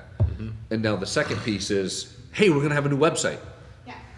And so, I think I've talked with, maybe not everybody, but I know I talked with Jesse, and maybe, I know I talked briefly with Karen, Casey, I think you and I might have talked, I talked to so many people, I forget. But about the idea of moving forward with creating the new website. And so does somebody want to kind of give us an update where we're at with that? So I've got access. Thor showed me how to get to the new site that's not live on his server, and so I'm playing around with that and how that works. I mean, the most basic question for you guys is how, and I don't know who wants to chime in here, how do you want to, okay, so your website will have a select board page. Do you want the posts for meetings and agendas to go on a select board page, or do you want them on the home page, or do you know, it's that. Does it have a calendar? It does have a calendar. The trouble with the calendar is that it's no longer supported, so we don't know when or if it might break and not work anymore. Okay. So I don't know how we want to use the calendar, if we want to bother to use the calendar. As long as there's a place, like even if it's on the homepage, I can make the homepage a place where posts can be put. So the latest thing that's happening will be right there on the homepage. Like you'll click and it'll be right there. It'll be there. Yeah. I think you can likely have it set to both, so that on the homepage it shows up as kind of the most relevant items, but then like longer term it's libraried in the select board page with a specific tab for like meeting minutes. Right, and the search function works really well. So once I teach everybody how to post, if there's an item on the agenda that, oh, I can't remember when that meeting was, you put it in the search box and you'll have every time anybody ever talked about it. So that works too. So yeah, I can certainly talk to Thor about how that would work. Yeah. And I'm gonna meet with you and, you know, try to get in depth with you and Patty and Karen and Gail. That was what I was hoping was just some of the conversation we had, and I wanted to make sure we were all on the same. I talked to Jesse the other day about this, was that like somebody from the board was working with Casey. Casey and Karen sitting next together. Their names are too familiar. With Casey and with Patty, such that we were kind of building this together, and everybody knew and had some input on that. And I guess I wanted to check in and make sure that everybody was good with that. Yeah. I think the next steps that we had talked about was you learning from Thor the basics, you getting into the website playground, and then kind of joining with Karen, Patty, and I, and doing a teach off. Yes, and I hit a little sticking point. I can't figure it out on my own. I'm gonna have to talk to Thor tomorrow. He tends to be a talker, so I didn't have an hour today that I could talk to Thor. So I'm gonna try to talk to him tomorrow about the one sticking point. I'm having trouble figuring out how A meets B. But once I've got that straightened out, then yeah, we can have a meeting together. I can meet, you know, with two of you, or, you know, and you can put your input. So I'm happy to listen to all the feedback, because it's not my site ultimately, it's the town site, so. So, thank you very much. Oh. And I guess the way I was thinking about it with a lot of the other things we've got going on, kind of one of the board members is learning whether it's the sewer plan or whatever it is, and Jesse has volunteered. So if Patty and Jesse were working with you where you guys sat down, I think it would be really helpful. And then you guys I'm hoping that we get back to like, hey, let's put this up on the screen and you guys show us what it will look like. Yeah. And if you guys have key questions like calendar or where do you want to put things, we could do that at a future meeting. Sure. And just kind of tick down through them, and you guys can, or you guys make recommendations. Just say, hey, this is what we did. What do you think? Kind of stuff. Does that sound like a reasonable approach to everybody? Yeah. Do you have a sense of when you'll be like comfortable enough to share with Patty and I? I should be ready to share with you guys Monday at the latest. I mean, I'm hoping way before then. Okay. You know, Thursday and Friday tend to get full of like personal stuff. So hopefully by Monday I'll be able to say, hey, take a look at this. You know, even if we met on a Zoom call and I just shared the screen. Sure. So, okay. yeah. So maybe I guess ball's in your court, so let us know when works for you, and then we can set up on that end. And Karen, certainly not excluding you. I know you've done a lot with the website, so however you want to engage with this group, go for it. But I know you're busy, so. I'm happy to attend any meeting and learn what I need to. What I've learned with websites is you need multiple people who have access in case one person cannot post. Somebody goes on vacation, something needs to be posted, you have to have backup plans for people to access the website. So we have a plan. Yep. We'll hopefully get our domain name by the end of April. And we'll have. The domain name, it's just locked. It's just Right, not- well, right.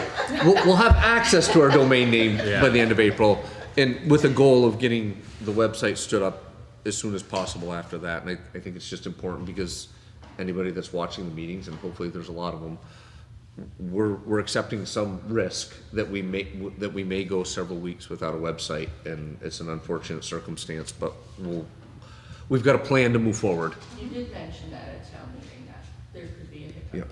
Yep. Right. That's a good point, thanks, Karen. But we will get the word out to people. Excellent. Thank you. Thank you very much. Yeah. Next on the agenda was Google Workspace and virtual meetings, and Jesse, I know you've looked into this. Do you want to kind of give us your thoughts or where we might be headed? Yeah, so since the domain name on lockdown, the kind of free trial that we had talked about for Google Workspace is no longer an option yet. Can I pause just for a minute, because Gail just stood up, and I Yeah. promised her that we were going to do the orders when we Oh. were ready. So Sure. that was rude of me to interrupt you, but Go for it. We're all. we've all, when Gail stood up, I was like, oh, we promised her she wouldn't have to stay to the bitter end, so I apologize. Is there a motion on the orders? I move to approve the orders. I will second that. Any discussion on the orders? All in favor? Aye. No one's opposed? Motion passes. Thanks for standing up, Gail. You just need like a slingshot or something to shoot at me to remind me, so. We're getting better, we got them all signed. We're so good at Yes, I think so. I know, like, Thank nobody you. does it, I'm like, I'm always Thanks, trying Gail. to find the right, like, sequence of wording. it's hard. It is, yeah. Sorry, Okay. Jesse. No, that's fine. Good call. So as a background, I guess at the last meeting or 2 meetings ago, we had talked about doing a free 14-day trial of Google Workspace, which would allow us to move a lot of our file sharing and hard copy files to digital copies to share online. That required that we have a domain name that we could prove was ours. Now we no longer are able to prove that the domain name is ours, so the free trial is kind of off the table for right now. But Kevin and I were talking, and the Google Drive feature of all of our Gmail accounts is free. So we have a certain amount of storage space where we can set up a shared folder that talks to our Gmail accounts, and we can all feed files into those folders. So I set up a Chelsea Selectboard folder and gave all of us access to that folder with Gmail accounts. I know there's a couple town admins that don't have, and I think Karen also doesn't have a Gmail account that's part of her town email, but going forward, if we find that the Google Drive is something that works for us, or the Google Workspace is meeting our needs, we could kind of change over your email to a Gmail if we needed to. The Google, yeah, I think. It's associated with several different things that I do. I And mean, I I think have to even- contact even several having- entities. Sure. One of the options would be to make a Gmail account that's just allowing you to access the Google Drive folder. That would be possible. Yeah, so Yeah. you wouldn't even have to use it for email, really. It could just be Okay. for Thank you. access. And the Google Drive folders, I've slowly moved some of our email documents, a lot of what we get from Patty and existing meeting minutes over to that, just for everyone to kind of play around with the organization of how that works. One of the questions that Karen actually brought up is kind of whether or not the comments on the documents that we have shared in a virtual space kind of are acceptable per the open meeting laws. And so I followed up with the Vermont League of Cities and Towns, and it's a complicated answer, but as long as the comments don't have kind of a chain of comments underneath that, as in a discussion, we can make comments onto documents. So I think that there's more to explore there, but for now, it seems like it's a fine resource to use to share documents. And then the other part of that is, well, I guess I'll stop. Does anyone have questions? Well, just one Yeah. question, and I believe this to be true, and this, Karen, was from one of our first meetings when we came in as a board, things like draft meeting minutes and draft agendas, we would all be able to comment on it, and that isn't a violation of open meeting law, because it's just draft agendas and draft meeting minutes. Right, right. You could set your agenda, you could talk about the agenda, you just can't do any work and make decisions. Right, we can't, right, but we can, if Patty did a draft agenda and Bill wanted to go in and say, yeah, please add this thing to the agenda, and I wanted to, that's the type of, so I just wanted to make sure we were clear on, it's just that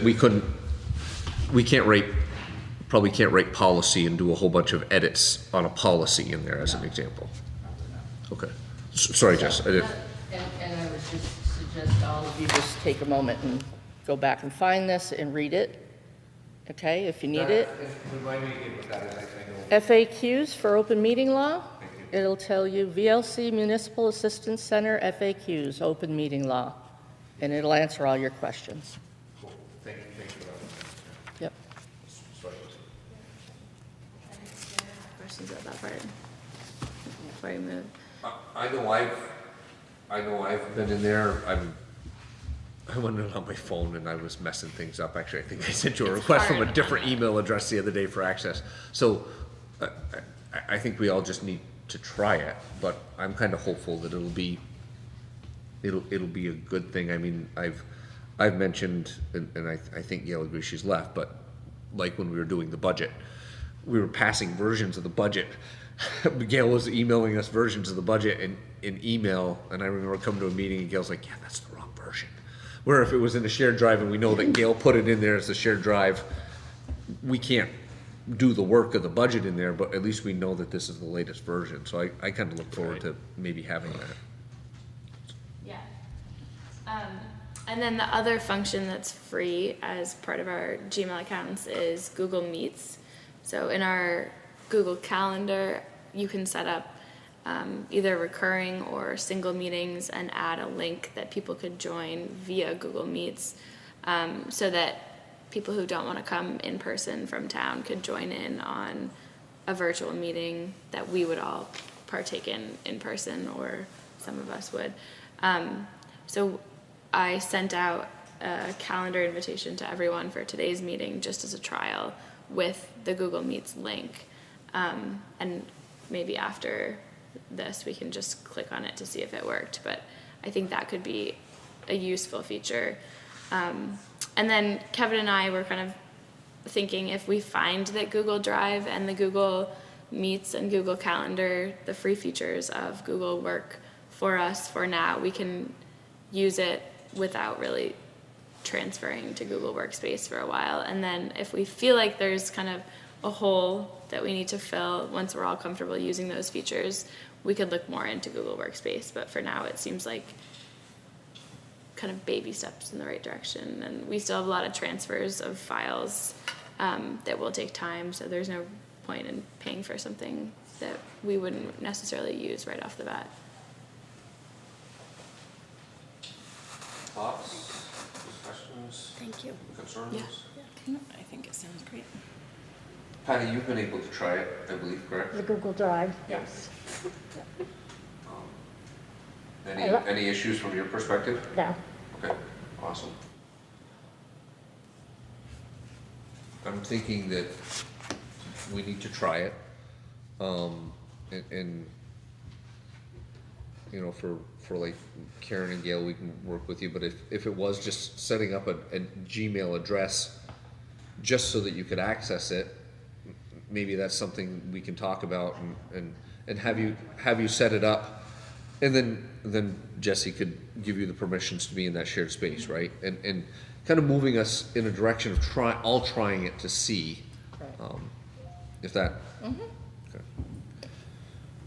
The Google Meets piece, there's a couple of components. One, is the OWL the libraries and we borrow it from them, or? It's the library. Or, so the town didn't buy it, the library bought it? I think they got a grant for it. Okay, so we should reach out to the library and see if that's something they would allow us to use. I'm assuming they probably would, but, and then we just need to figure out how to use it. And notice that I'm looking at Jesse. But, and Chris, I know you've provided some thoughts and advice on that, and Chris might even be a resource to us there as well. I don't know the owl. Right. Fair. Then the only other, so we get Google Drive, we're sharing our documents, we get Google Meets, and we're able to put a link out there and people can participate. The issue we have is, can we record, and I didn't think of this when you and I talked, is can we record them and store them somewhere? Because as an example, Chris posts the link to YouTube, and there's a lot of people that will go, tomorrow will be like, hey, I want to watch the select board meeting, I didn't want to stay up that late, kind of thing.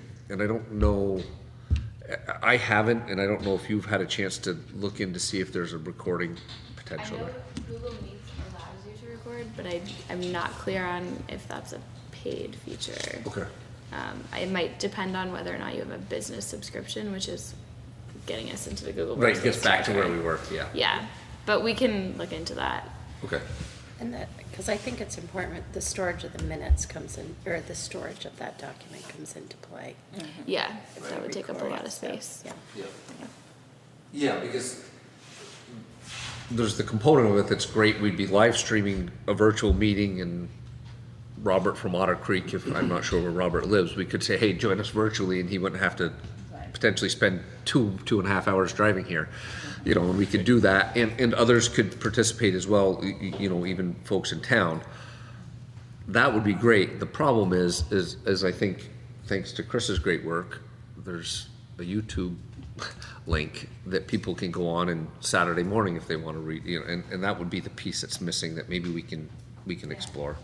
And if the Google Meets allows us to record, but we run out of storage space that's free, I think the YouTube channel is an area that we can get that storage for free and not necessarily store the videos in our Google Drive. So, yeah, we'll find a workaround if we need to. Excellent. We've got somebody that understands it that's gonna help. Yay! Yeah. Thanks, Jesse. Yeah. Anything else on that one from anybody else, or Jesse, anything that you wanted to add? Thank you. You're doing a great job. No problem. Can I just talk about the school? Oh, yes, I'm sorry. Then I can go home. So the schools sent me an email, and they would like to use the hall the 2nd, 3rd, and 4th for a play that the 6th graders are doing, and that's so the school can come over and watch the play that they're going to be having down at another place in White River. I'm sorry, I don't remember where. Historically, we've just waived all the fees, and we just have them sign a contract and send us insurance. And I just wanted to make sure that was all right with the board going forward, because it's a whole brand-new board, and I didn't know if that was fine with you.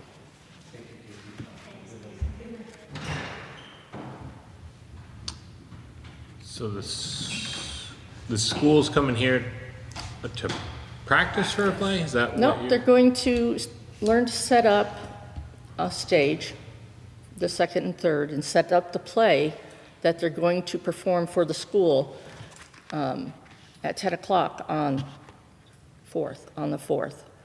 This is a May? May 4th.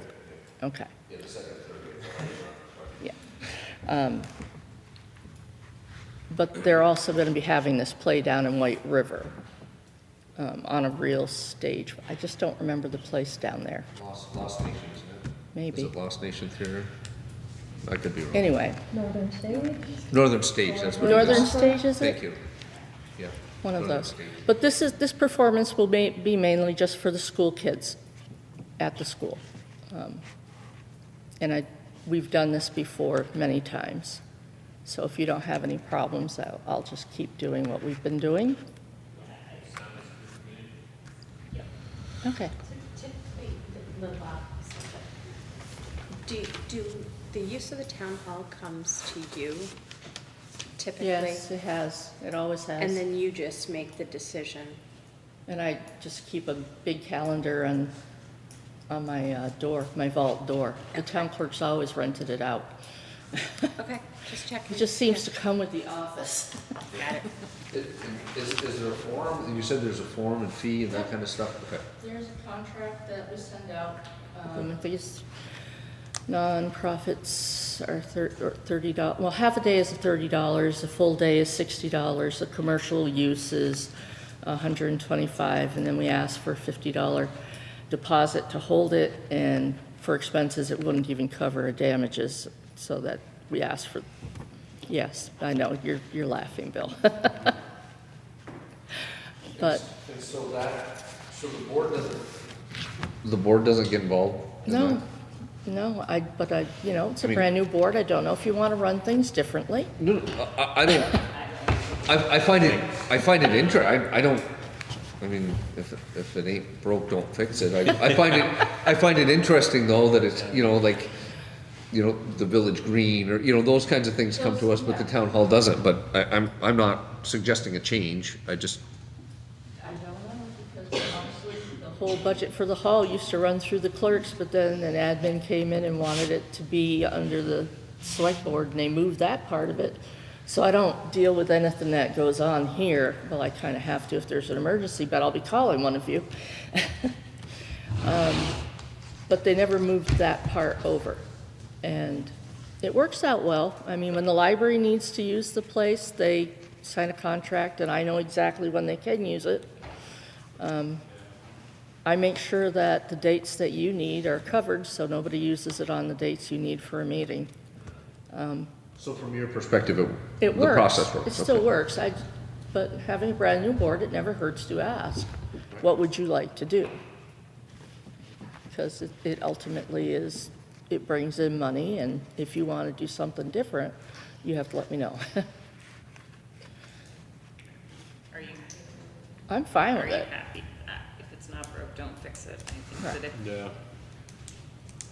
So should we make a motion on the request from the school to waive the fees? You could, if you'd like. Mike? They have in the past. Okay. I move to accept the school's request to waive the fees for the town hall reservation. For the play? For the play. Second. All in favor? Aye. Aye. Thank you Excellent. very much. Thank you, Karen. And I'll let you know. We were all the same way. It takes. Have a good night, Garen. Thank you, Karen.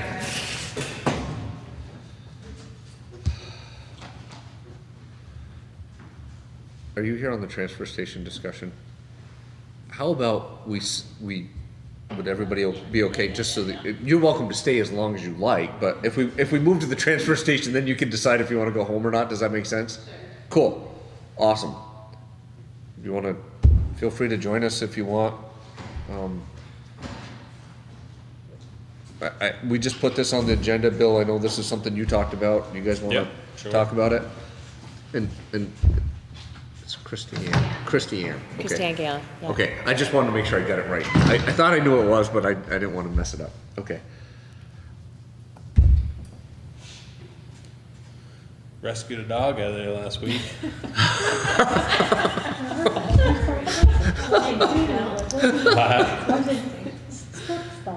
No, I thought it was, but it wasn't.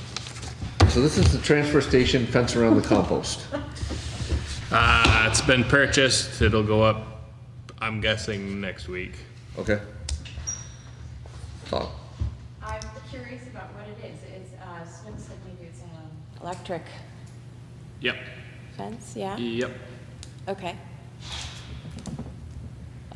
So I it's just guess- regular electric fencing with like Yeah, a solar it's- charger or something like that, or is it? Yeah, it's a plug-in charger, Okay, yeah. or a fencer.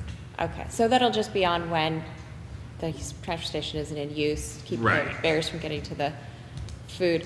I wondered if we could look at the company that we use to do that and see if there's another company that might be more affordable and will, either if this company will bring sawdust regularly so that we can cut down the smell and keep animals away and keep flies and yellow jackets off of it as well.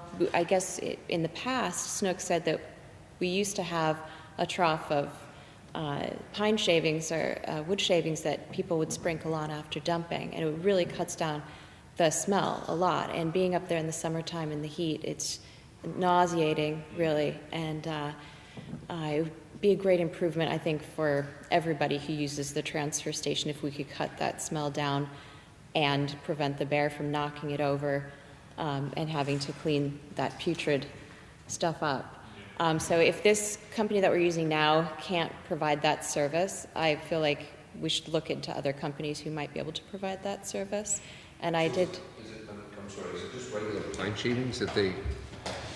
I think it's pine shavings. I'm not sure if there's something that the state requires or who regulates what that needs to be, but every time I've used like a composting toilet or something like it's been pine shavings. I guess my argument is, can we get a barrel and get some pine shavings from, Well, it's just from Bobby and just? Yeah. Well, and so did the previous company bring those, or did? That's what I've heard. Okay. I wasn't up there when that was happening. I think another part of that was that people didn't understand sometimes that you needed to do that every time after you dump your food waste. So a little bit of education with that would go a long way, and maybe that's on us too, being up with the customer at the transfer station. But if we could somehow just get that out on the website when we have it, or just have that information wherever people find their transfer station information too, and then maybe get a sign up there. Just make sure people know how important it is for just health and our own comfort and ease of being up there. Yeah. Bill, is that something you want to talk to Christiane and Snook about and Yeah. just see? I mean, if it, or I guess the question is, how can we find out if just a bale of pine shavings that we would buy locally in just a barrel would be okay? Yeah. Heard just to call the guy who inspected remotely last week. Oh. I think I read in his report, I read somewhere really recently about the pine shavings. And that's actually required by the state that those pine shavings are used all the time. And I think it was the report, didn't they do a remote inspection over the edge of the fence or something? Oh, because he came and it was locked, right? Yeah. Yes. There was a reference to the pine shavings somewhere in there that we're actually required to do that for all the reasons you described. So I think we should do that, but then also maybe kind of look further. We have one person that picks up at the transfer station for everything that we do, is that right? I think it's a variety of different companies. Yeah. Okay. For different things. Okay. There's trash and the recycling is Myers, and then I think the compost is somebody else. Okay. Thank you. I thought I'd also mention too, if I can, that in the past, Stephen Thomas, Chicken Wiggle, has offered to talk to the select board about getting into a contract that could be mutually beneficial for him picking up our waste and composting it and/or feeding it to his pigs. And I think that feeding to a pigs has a little snag because there's a requirement there where we would be required to have a separate barrel for meat, scraps, and bones and things like that. Can't be fed to pigs because it's can cause them to go crazy, or some kind of disease or something like that. So it would take another, if he's feeding it to pigs, then we have to provide separate barrel for meat items, and then we would just have to have that education piece as well, that people are abiding by that. Or he might even consider, just composting it for us, something like that. But he's open to a discussion, and that could potentially be great to have somebody local doing it. There have been times in the past where whoever we're using hasn't showed up, or, yeah, Do we know how much they charge? I don't. It came up at another meeting, Gail told us, so maybe we can find out from Gail. I mean, I don't know how others feel. I mean, would we be willing to having that conversation? Yeah. Steve, to understand more? I mean, so if you happen to talk to him, I mean, encourage him to, if he wants to send us an email or let us know if he wants to get on the board agenda or something. It can't hurt to learn more, right? I actually will be seeing him tomorrow. Do you want me to mention it to him, Bill? And then have him touch base with you if he's interested. Sure, that's fine. So I did find it, Kelly, it's in the 2019 certification. It says the permittee shall store all food, which is us, shall store all food residuals in watertight lidded containers. An adequate supply of wood shavings or sawdust shall be on hand to cover the food residuals to control vectors and odors. So it doesn't sound like it's really super prescribed. It's wood shavings or sawdust, so it's not, I just didn't know if there was some kind of, so it may be something easy, Bill, from that regard that we could, Yeah. We can if you fix wanna something talk up. to, if you wanna talk to these guys and. Okay. That'll be great improvement. Right now, generally it's so gross that people don't take the time to close the lid. It's always just hanging open, and you've got a variety of critters getting in there all the time. There was a dog in there? In the compactor. Oh, was it the compactor? Yeah. Yeah. Like Saturday morning kind of thing when Snook got there? Or? No, it was Wednesday or Thursday. How did you find out about it? Snook happened to be up there, or he went up there. Found it in there. It was fine. Wow. Yeah, I don't know how it got in there, but Got underneath the fence somehow. Wow. well, it must have jumped over that 4-foot front, because the rest is all screened in. So determined. Yeah, it took a little ride down in there, that's for sure. Excellent. So, I don't really know what the guidelines are, what this are, but you, right now, are allowed to compost your meat and bones, and that all goes into the same. Okay. I guess I thought you were supposed to. So, this reminds me, I don't know if I have it in here, but there's a letter from us from the Solid Waste District looking for a member on the board from Chelsea, correct? Yeah.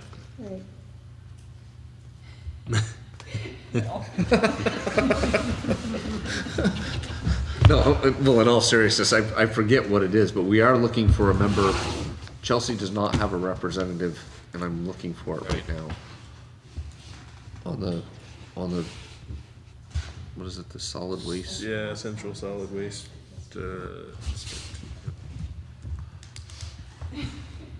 And I don't bring it up to pressure you, I'm just like, hey, where is it? Oh, that's not, okay. There's so many emails. Would you have any time, maybe the first part of next week, we could meet up there and go over a few things? And we can get that fence put in? I'm sure Snook would too. I don't Yeah. know what his schedule is, but I'm sure he's right outside. When, is there any certain time that would work best for you, beginning of next week?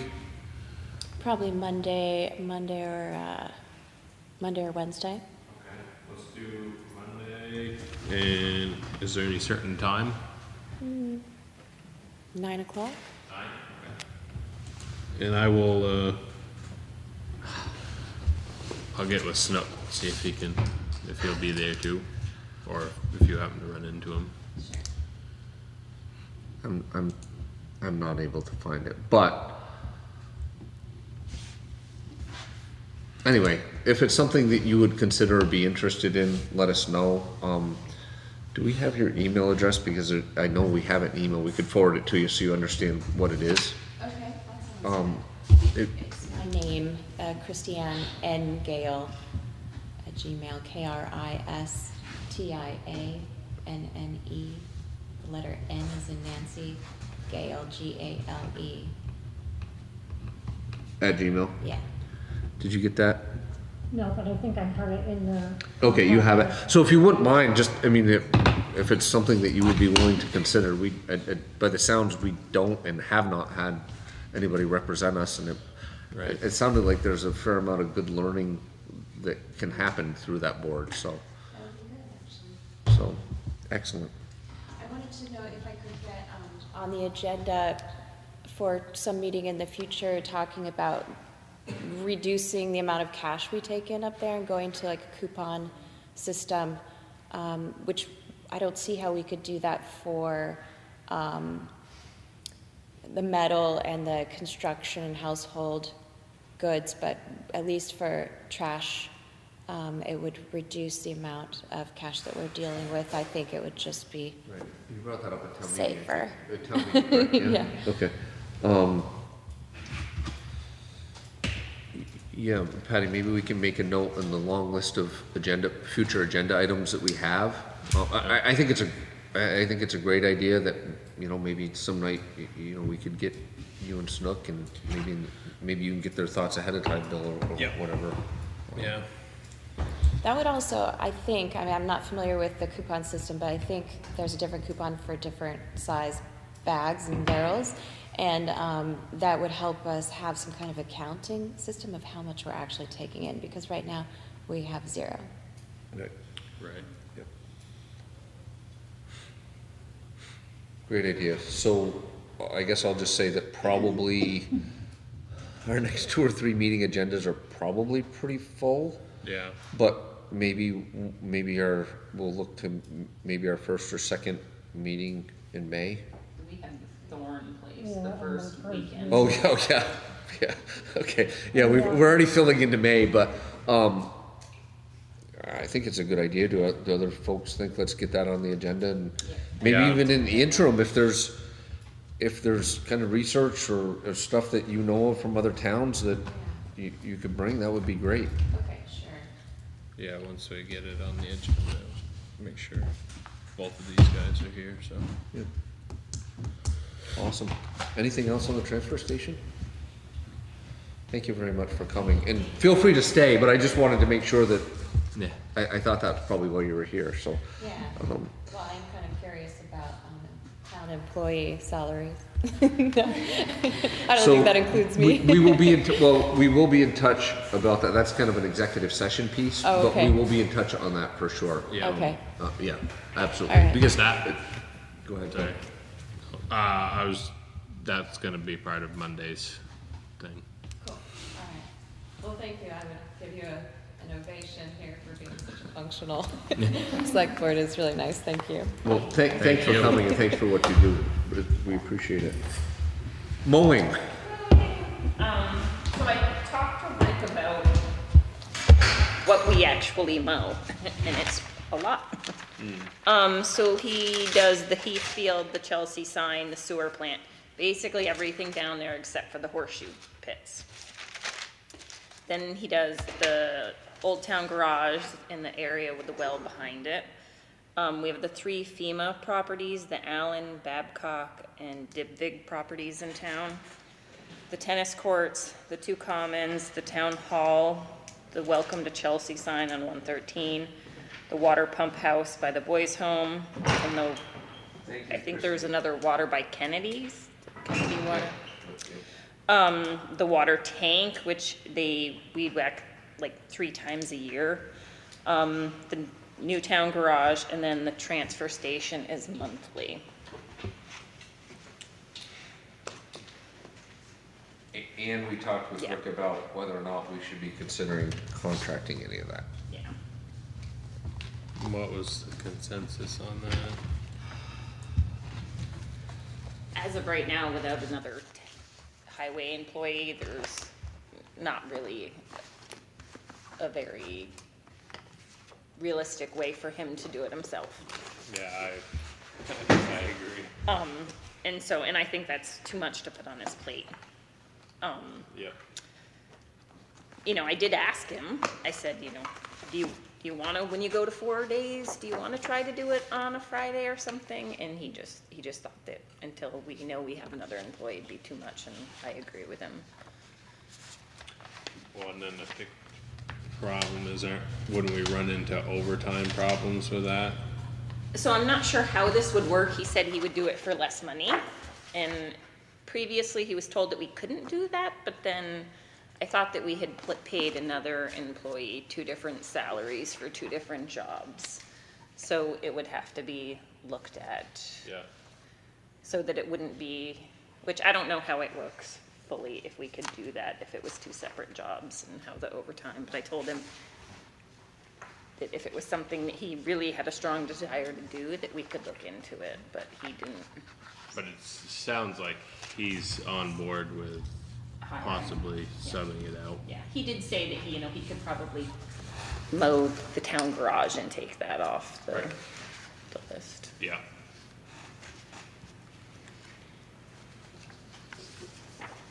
So do we put it out to bid?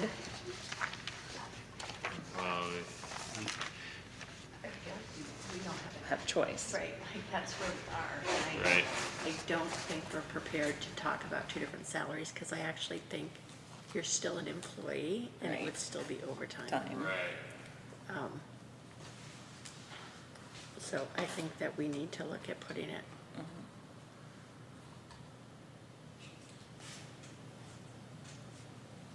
I was just looking quickly at what we budgeted, and it may exceed what we budgeted, but I mean, this year being that we're in April and we still haven't filled the 1 position that we budgeted for in the town highway, salary, I think if we were over and mowing, I think it would be. Because I think initially we were sort of contemplating on whether the highway department was gonna continue to mow, but without having that. Yeah. Do you know, they don't do the welcome signs every week, right? So maybe the 113 he doesn't do weekly, but the others he does weekly. Okay. So one of the things that we talked about was if we were gonna put this out to bid, is that we would do a pre-bid and have whoever wanted to bid say, please come, and Rick will walk you through the properties and we'll be clear. And we need to put it in the bid that says, and weed whack at the water tank 3 times a year. I mean, we need to put that in what we're bidding, but also do a pre-bid so that people understand, and Rick mentioned, whoever's doing it, some look at it and say, oh, I'm gonna do this piece, and the expectation could be that you do this, and making sure that those expectations are clear. And I would say, like, the weed whacking part that we're only doing a few times a year, we should either have that on have that set up so that happens on a certain date, not just whenever the person feels like, or leave it up to, say, Rick or Mike or somebody to make the call as far as when the grass is tall enough to do it. So I don't know what we've done for a contract in the past, and I don't know, Patty, I know you found the letter from last year's board about roadside mowing, but I don't know if there's any contracts. Were you able to find anything of contracts that we had? Say that we at some point gotten one from Jeremy Farnham, I'm not I think. Well, I'm not sure. That was the previous board, Yeah. but I think that and I'm not. Karen maybe said there was one. I think she looked and She didn't find it. there wasn't one. Oh. No. And I'm not super sure who it was. So really, what the first step would be is to put a request for bids out. Yeah. And just, this is what it is, right? I mean, like we would with anything that just says, you know, I don't know what language you put in, you know, mow when it needs it. I mean, that's like, I don't know exactly how to word that mowing, but there may, heck, VLCT, probably other towns have got language or contracts in there, that we would do. And I think the most important part at this point isn't necessarily the contract, it's actually getting it out there to see what we get for bids, right? Yeah. We need to have a contract, but more importantly, find out if we're too late. Who wants to take on the pre-bidding and the showing process? I don't know. Does that fall under, I don't know. What liaison position does that fall under? Well, I don't know that it really does. I mean, it's, you know, I mean, and I'm not just saying this, but I mean, highways did do it, So but, I'm happy to take it on and do it. and I'm happy to help you, or if Bill, like, I'm happy to help, so. I just have a few people that Possibly have been asking Oh, about okay. it, so I wanna just be able to pass them So- a number and then they can. You have some thoughts in terms of when If we you should wanna do things? Do you, take do you it, wanna, you- do you wanna work with Lane on, Oh, yeah, sure, I don't have any problem doing that. but, you know, like you were saying, hey, mow this time and not this time, or trim this time, if you've got some thoughts Yeah. to put in, and I guess maybe we keep this on the agenda for next week and even the week after, until we get to a point where we're all on the same page and we're gonna put the RFP out. Does that seem like a reasonable approach? Yeah, sure. So we're gonna take 3 weeks to put an RFP out? No, Oh, okay. I'm saying if they have it ready next week, we approve it next week and we Thank go. you. Got it, okay. I just was trying to be sensitive to, we all have so much going on, I that's know, all. and I didn't mean to sound, I just was thinking, I'm afraid 3 weeks from now is too late. Oh, yeah. I think We could be mowing. hopefully by next. Are we gonna put something out for a pre-bid type thing, or Well, how are we gonna do that, I guess?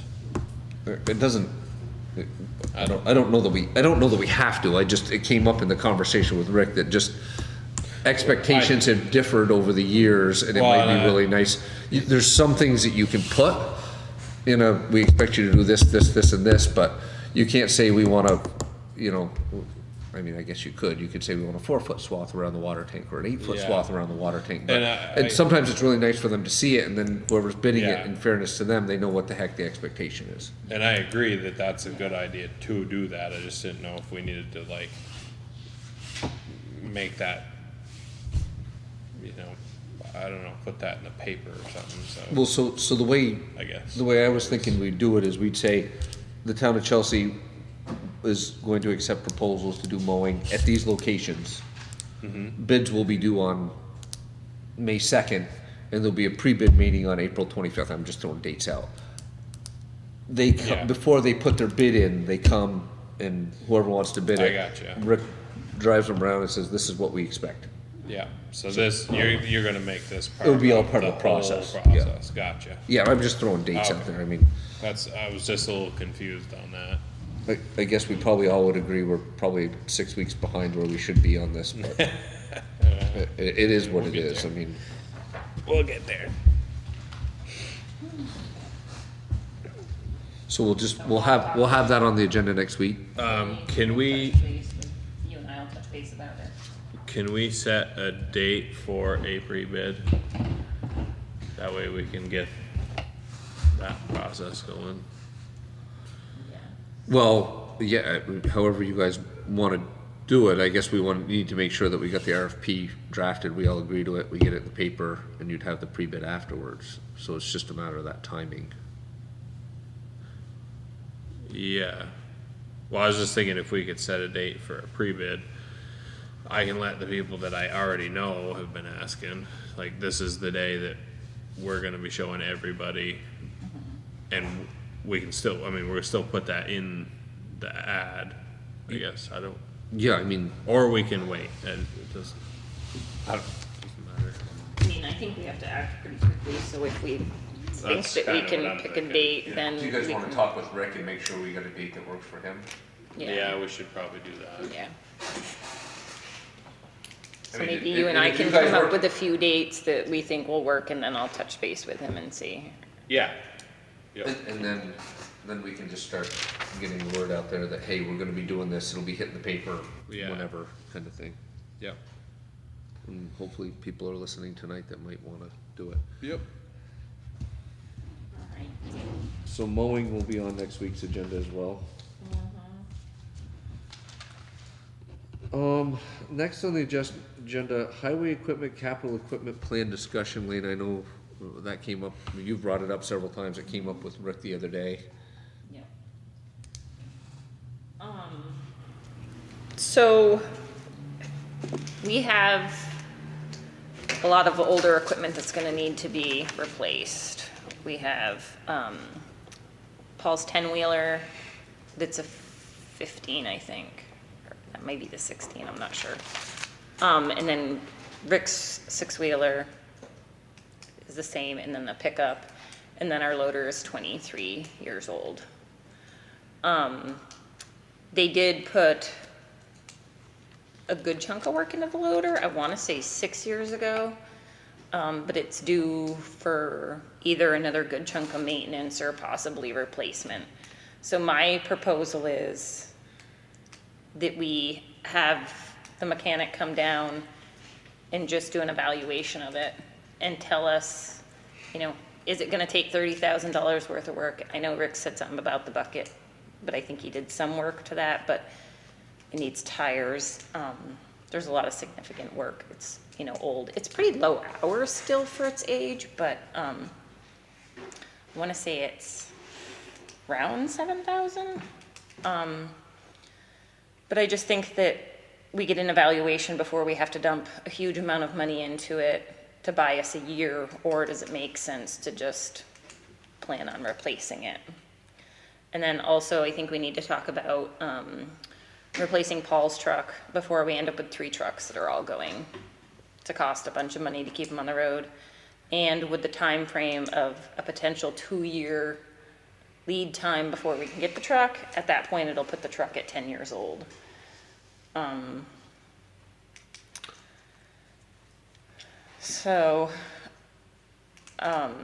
You know, we can have Rick get some quotes. I was just gonna, has he done that yet? He has not done that yet. He wanted a kind of go ahead. For quotes to have somebody come look at the loader? Well, he said he thought that it would cost, I want to say he said about $5,000 for the grader. He didn't say what he thought it would be to have somebody come look at the loader. He also does want to have some maintenance done on the grader because it hasn't been done for 6 years, and he wants the valves checked, and he said that would cost about $5,000 for the grader. Just to have the valves checked? Well, because to do like a full maintenance on it, but the valves have to be adjusted and stuff like that. So it would be but a full workup of maintenance, but Fixing it as well, if that's what it needed. well, it would potentially be more depending on what they found wrong. If, you know, he doesn't anticipate any huge expenses, but it hasn't had any significant maintenance done on it. Do we for 6 have years. like a plan or a list of like what, and I understand that he mentioned we haven't done anything, but is there an actual plan? Like what do we have for assets? And So we have an equipment list, which I have, but there's no like maintenance, like solid like it just hasn't been stuck by or replacement plan in the past.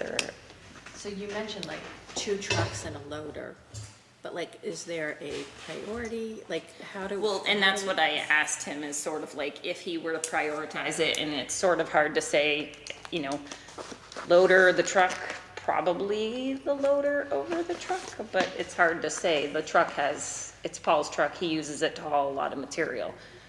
Rick's truck is around the same age, it's maybe years different. But Rick doesn't use his truck, it's the home truck, as much as Paul does because Paul hauls the material, so he puts more miles on it, and that has like 110,000 on it. I guess, and I think what I'm like, are we talking a brand new loader? Are we talking because do we use the loader for anything other than loading trucks in the winter? He uses it to move snow some. Yeah, move snow, and I know he will fix potholes with it, you know, stuff.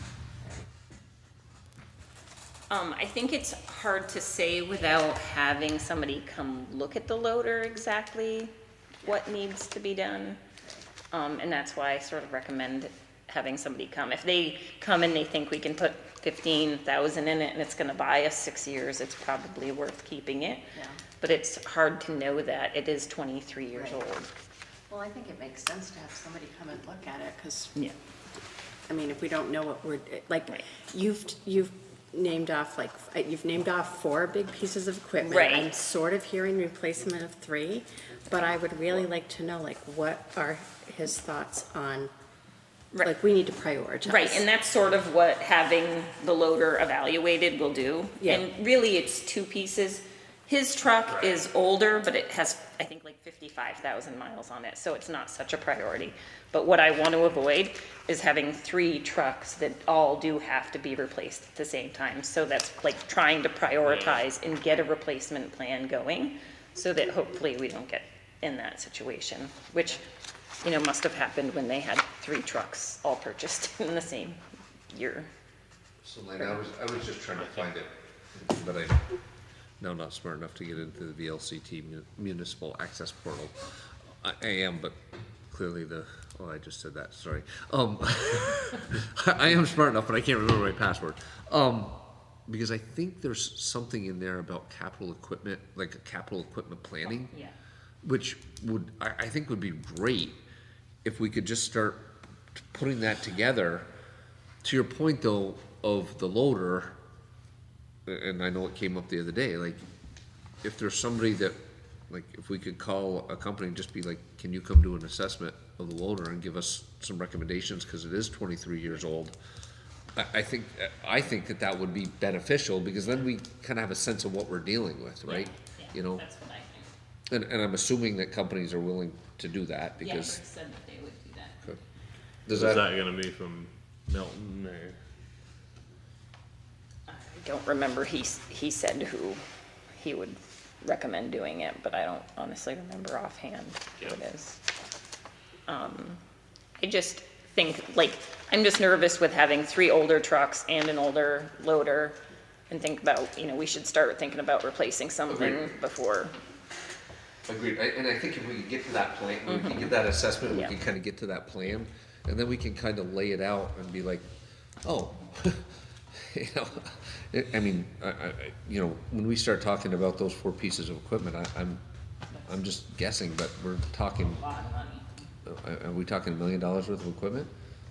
Yeah. Bill, you got a better sense than I do, I mean, Well, I mean, there's a you're lot only- of dollars. You're only talking about 2, really. The Yeah. Right. loader There's 2 and that Paul's are- truck. Right, I'm just saying, those 4 over the next 5 Oh, years or yeah. something like that, there's a lot of money that we may Yeah. have to be, and so it'd be Right. great to have that plan so that we could, Yeah. And ultimately, that's what I think we have to work, is we have to get a plan to replace the equipment because of the age of the vehicles. and- yeah, so we know what we're dealing, well, it's about risk, right? Yeah. You know, it's about understanding what the condition is and how much are we willing to take on for risk. If it comes back and says, oh yeah, by the way, if you put 30,000 into your loader, it might last you 3 years, or, you know, whatever, I'm just throwing numbers out. Yeah. It'd be good for us to understand what that risk is Right. versus pursuing a newer, or something like that. What do you think about, maybe having Rick check into just getting prices on a loader? Yeah, And we what- can absolutely do that. You know, See what the our new trade-in loader is. value is on the one we have. Yeah, and I think the guy, we talked about that, I think the guy that would come do the, like, evaluation on it would also be able to give us a price of what he Rough thought idea. that it would be worth. Okay. Right. Start, at least get the process started with that. Yeah. But I think it would be Yeah. great to, at least in my thought, it'd be good to have a capital equipment replacement plan. Yeah. But, and I'm not sure if we didn't ask Rick, but do we have a capital equipment maintenance plan?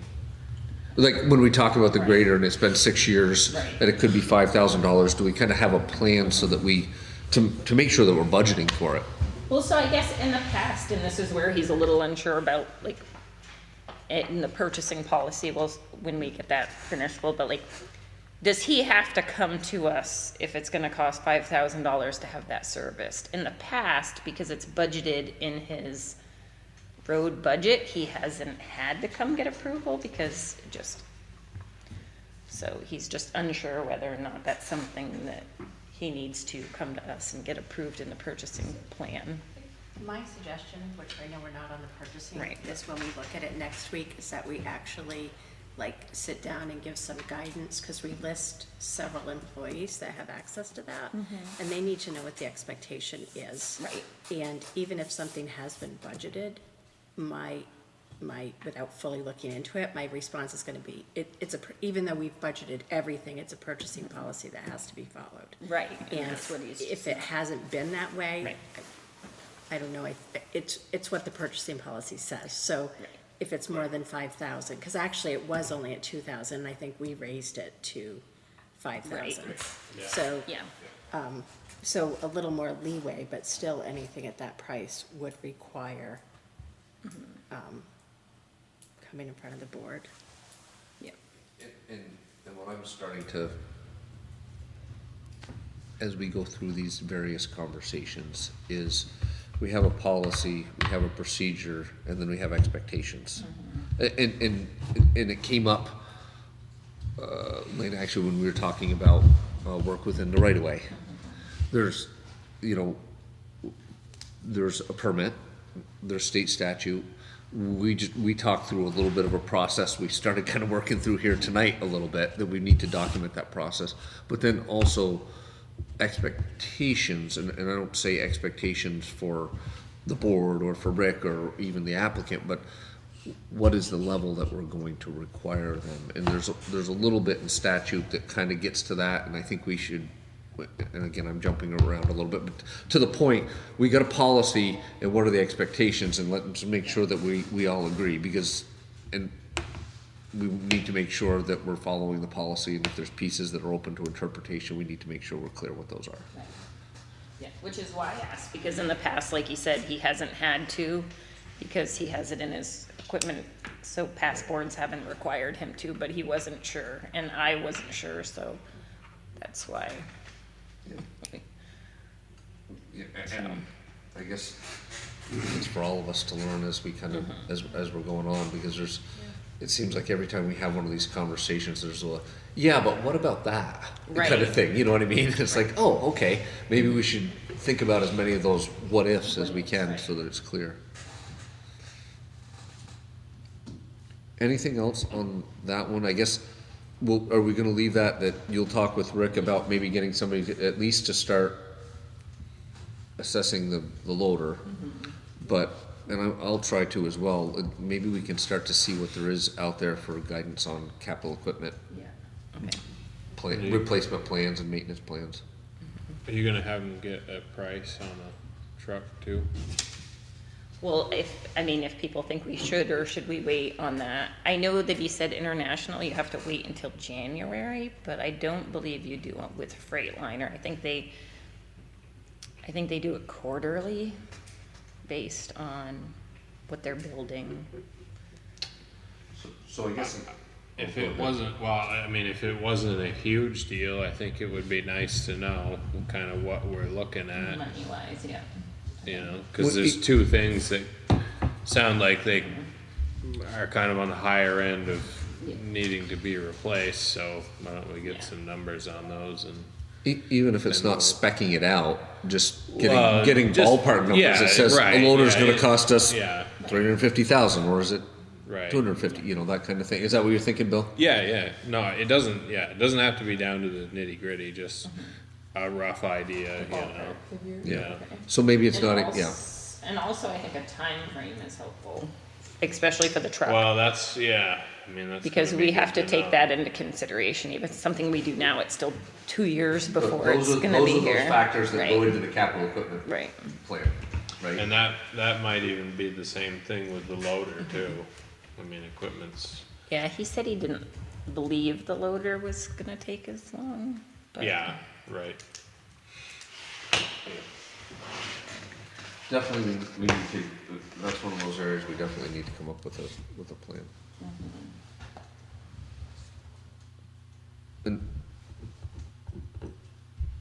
And just briefly, we'll fit it under planning highways, is we did have a conversation with Rick about maybe coming up, and we'll put it on a future agenda, coming up with a kind of a highway improvement plan, for lack of a better term. Just what we've talked about is just kind of like what Williamstown has done as other towns, is just starting to learn a little bit more on that. And one of the first pieces of that would be requesting of Two Rivers to do some traffic counts for us. And I put something together and sent it to Lane and Rick, I think last night, that just said, hey, what do you think about these locations to do some traffic counts, so. Do we agree to allow Rick to have the grader maintenance done on that? I think so. I think let's understand with the, Like what? I guess with the cost pieces, the piece. Yeah. Maybe we should have the purchasing policy discussion. Is it, well,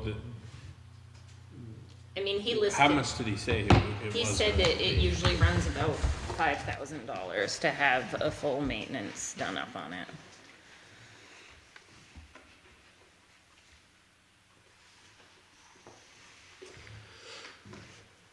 What does everybody think?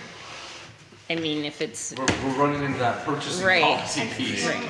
Yes, because. but we still currently have the current purchasing policy we can go by if we, Which says 2,000. but that we have to give him permission, right? So that's what I'm asking But I- for Oh, I see permission. what you mean. I see what Do you we mean. give Rick I permission see what to you mean. have it? Yeah, I see what you mean. Is it, are there two estimates in the current purchasing policy? I believe there is. I was thinking there were, but Yeah. so there would need to be two estimates. And that's the, and that's the stuff where we need to, that's the expectations piece of it, right? Like, I mean, that's when Mike was talking about the inspection of the water tank and those kinds of things, like, those are we gotta get our,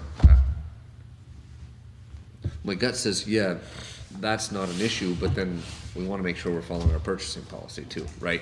I don't, Yeah. but do you think it would be detrimental if we waited until we had that discussion next week on purchasing policy so that it's fresh for all of us? I think it'll probably be okay. I just was thinking that it's such an expensive piece of equipment. It's probably something you want to get done before the year when you're going to put all the extra hours on it and use it the most. So the sooner the better, and you have to book it out. So I can't imagine he's going to call and the guy's going to be able to come immediately. So, I mean, I just think it should be addressed soon. It's, expensive and it should have already been done, but it hadn't been done. So, How do others feel? I would agree that it needs to be taken care of sooner than Yeah. later. It's just gonna be using it this week, this coming week, I would Mud say. season's done, right? yeah, I wish. No, it's just starting on Monday, it's like. Actually, the roads aren't too bad. No.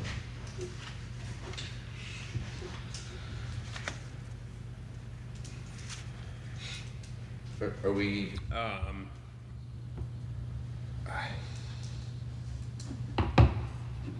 don't know.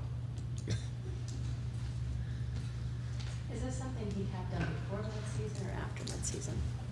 Well, I think it's something he would try to get done, sooner rather than later, just because it's already overdue for it. And so, before, he was worried about the valves on it. I don't know, that just was the big thing that he mentioned. Just because you're supposed to have them done every so many hours or whatever, and it's over what it should have been done. So, And getting two estimates will take more time, and the second estimate might not have the same availability anyways. I would say, yeah, let him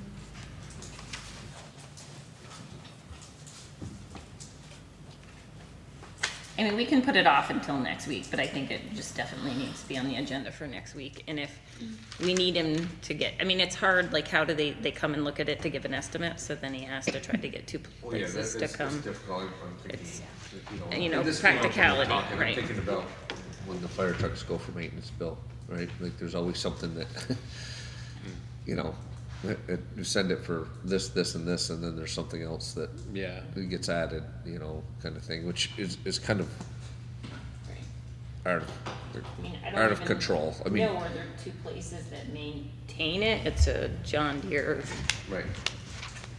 grader. Is there? I mean, it's one of those things that I sort of feel like it's probably specific to having a John Deere mechanic come. Agreed.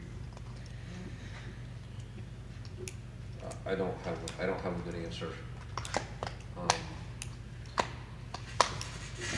But where I'm feeling is, I'd like to read the purchasing policy and say, oh, okay, well, yeah, it says this, but this is an obvious one, just go do it, kind of thing. If it does say that, I don't know if it does or doesn't. Okay, well, can we put it on the agenda for next week so that we can? Is there anything else on this one? I did put draft agenda for next meeting on here, and I don't know, Patty, if you've got, we had said It's that. already full.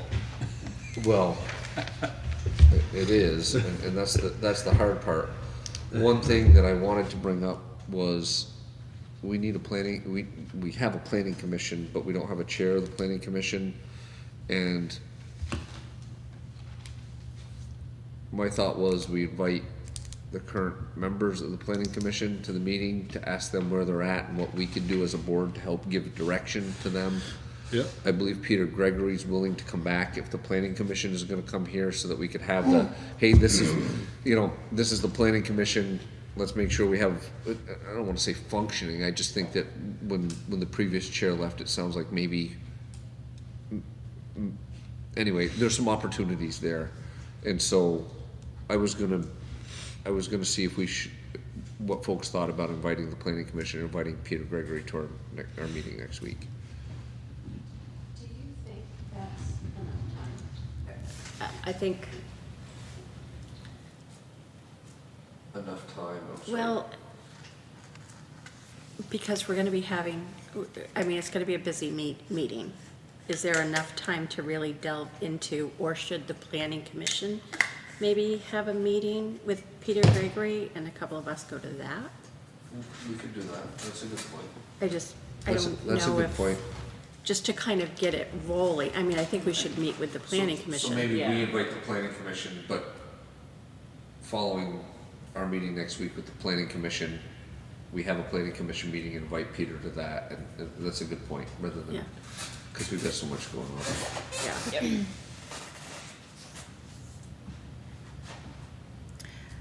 At some future agenda, we should add the local emergency management plan adoption, which shouldn't take long. Tracy Simon is in charge of updating it and has agreed to update it again for us, but she needs updates on our contacts and needs a point of contact for the wastewater supply management. And I told her that's still hanging. I think right now, what Mike has done with the state is, just because I'm the liaison, has put my name in for that, and then once we figure out Okay. what we're doing with that contract, that might change. Sure, okay. I'll let her know. I was trying to find the email on the, And she also wanted information about equipment deletions and additions, so if you have the current Yeah, I can get you equipment the. first, okay, thank you. I'll have to. I'll double check with Rick on it, 'cause there was a couple changes, I think, to it, but. so what we had, we've added the meeting next week. And what I had sent previously was the 18th would be the Energy Committee, a discussion on ARPA funding and emergency management. And because Andy Pomerantz would be invited to ARPA, was also to talk about the listserv. And Andy has sent me some questions, I just need to get back to him on those, and in anticipation of coming before the board. So that would be, those would be things for April 18th. I think that gets to your point on needing the emergency management if April 18th. It would potentially work. That was just that kind of draft that I threw out a while ago. We don't need to stick to that. That's just a draft, but what we didn't have was anything for the 11th. Which I'm suggesting one of the big things we got a bunch of things, but one of the big things for next week would be just inviting the planning commission. So you're inviting them next week? If folks think that's a good idea.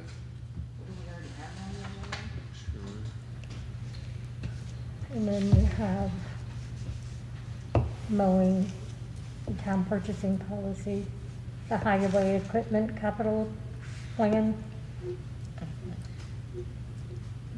Adoption of The highway position. position.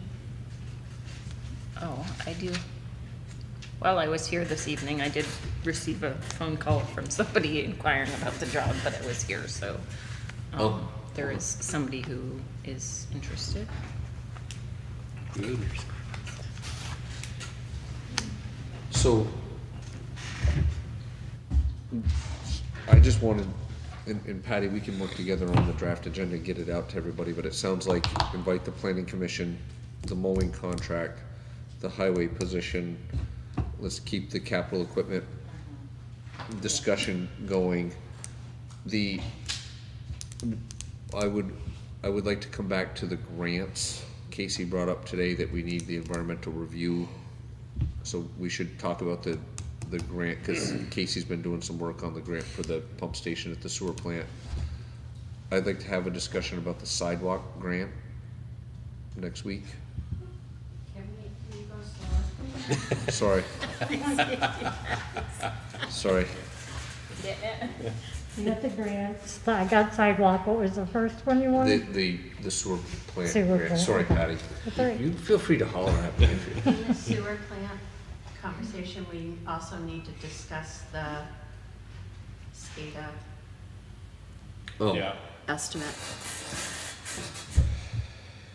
yeah, which we need to have on the agenda next week is the, if nothing else, just an update on the proposed contract for the water and wastewater, to see where we may or may not be. We should at least put it on the agenda. Yes. And even if there's nothing to talk about, Yeah. And we'll have to approve the food truck I'm sorry? if she.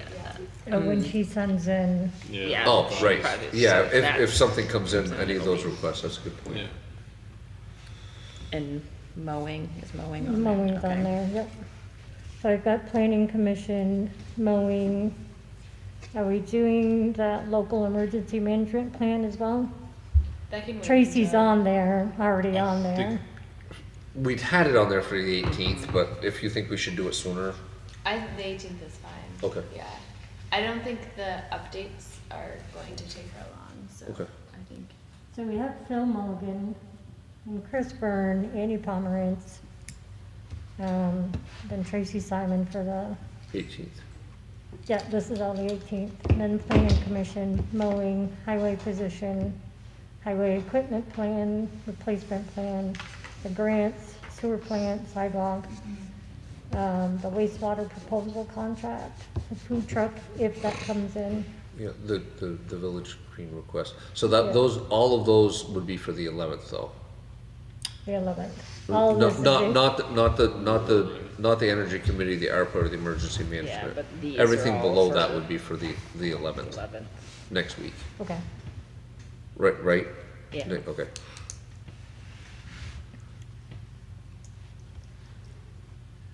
If there's nothing more, we do have a request on the Roberts Poor Fund to talk about in executive session, and if there was anything to talk about on the follow-up on the town employee salaries for executive session. So, I guess if there's nothing else, is there a motion?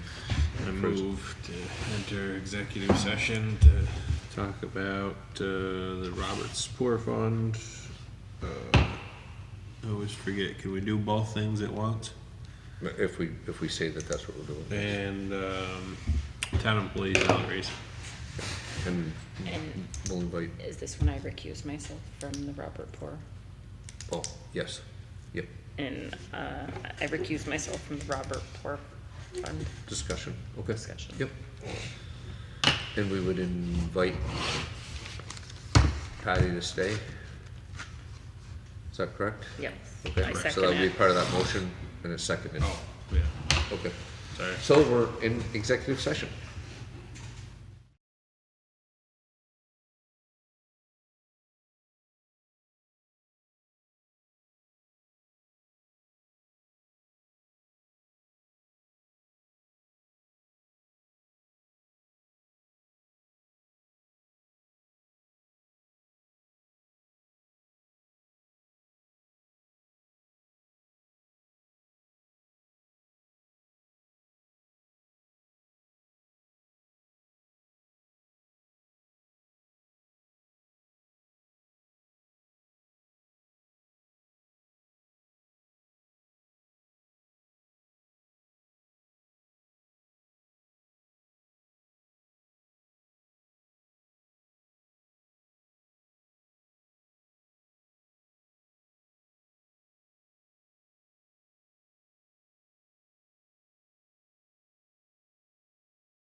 for the guy who called about the job, I wanna check my voicemail and see what he said.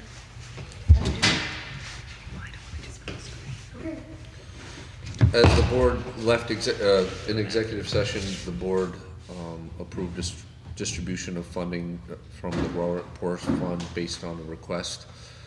And we took no action as it related to the town employee salaries. That will be taken up at our next meeting once we have further conversation with the employees. And with that said, is there any other key motions we should make tonight? Is there a second? All in favor? Aye. And the meeting is adjourned at 10:01 p.m.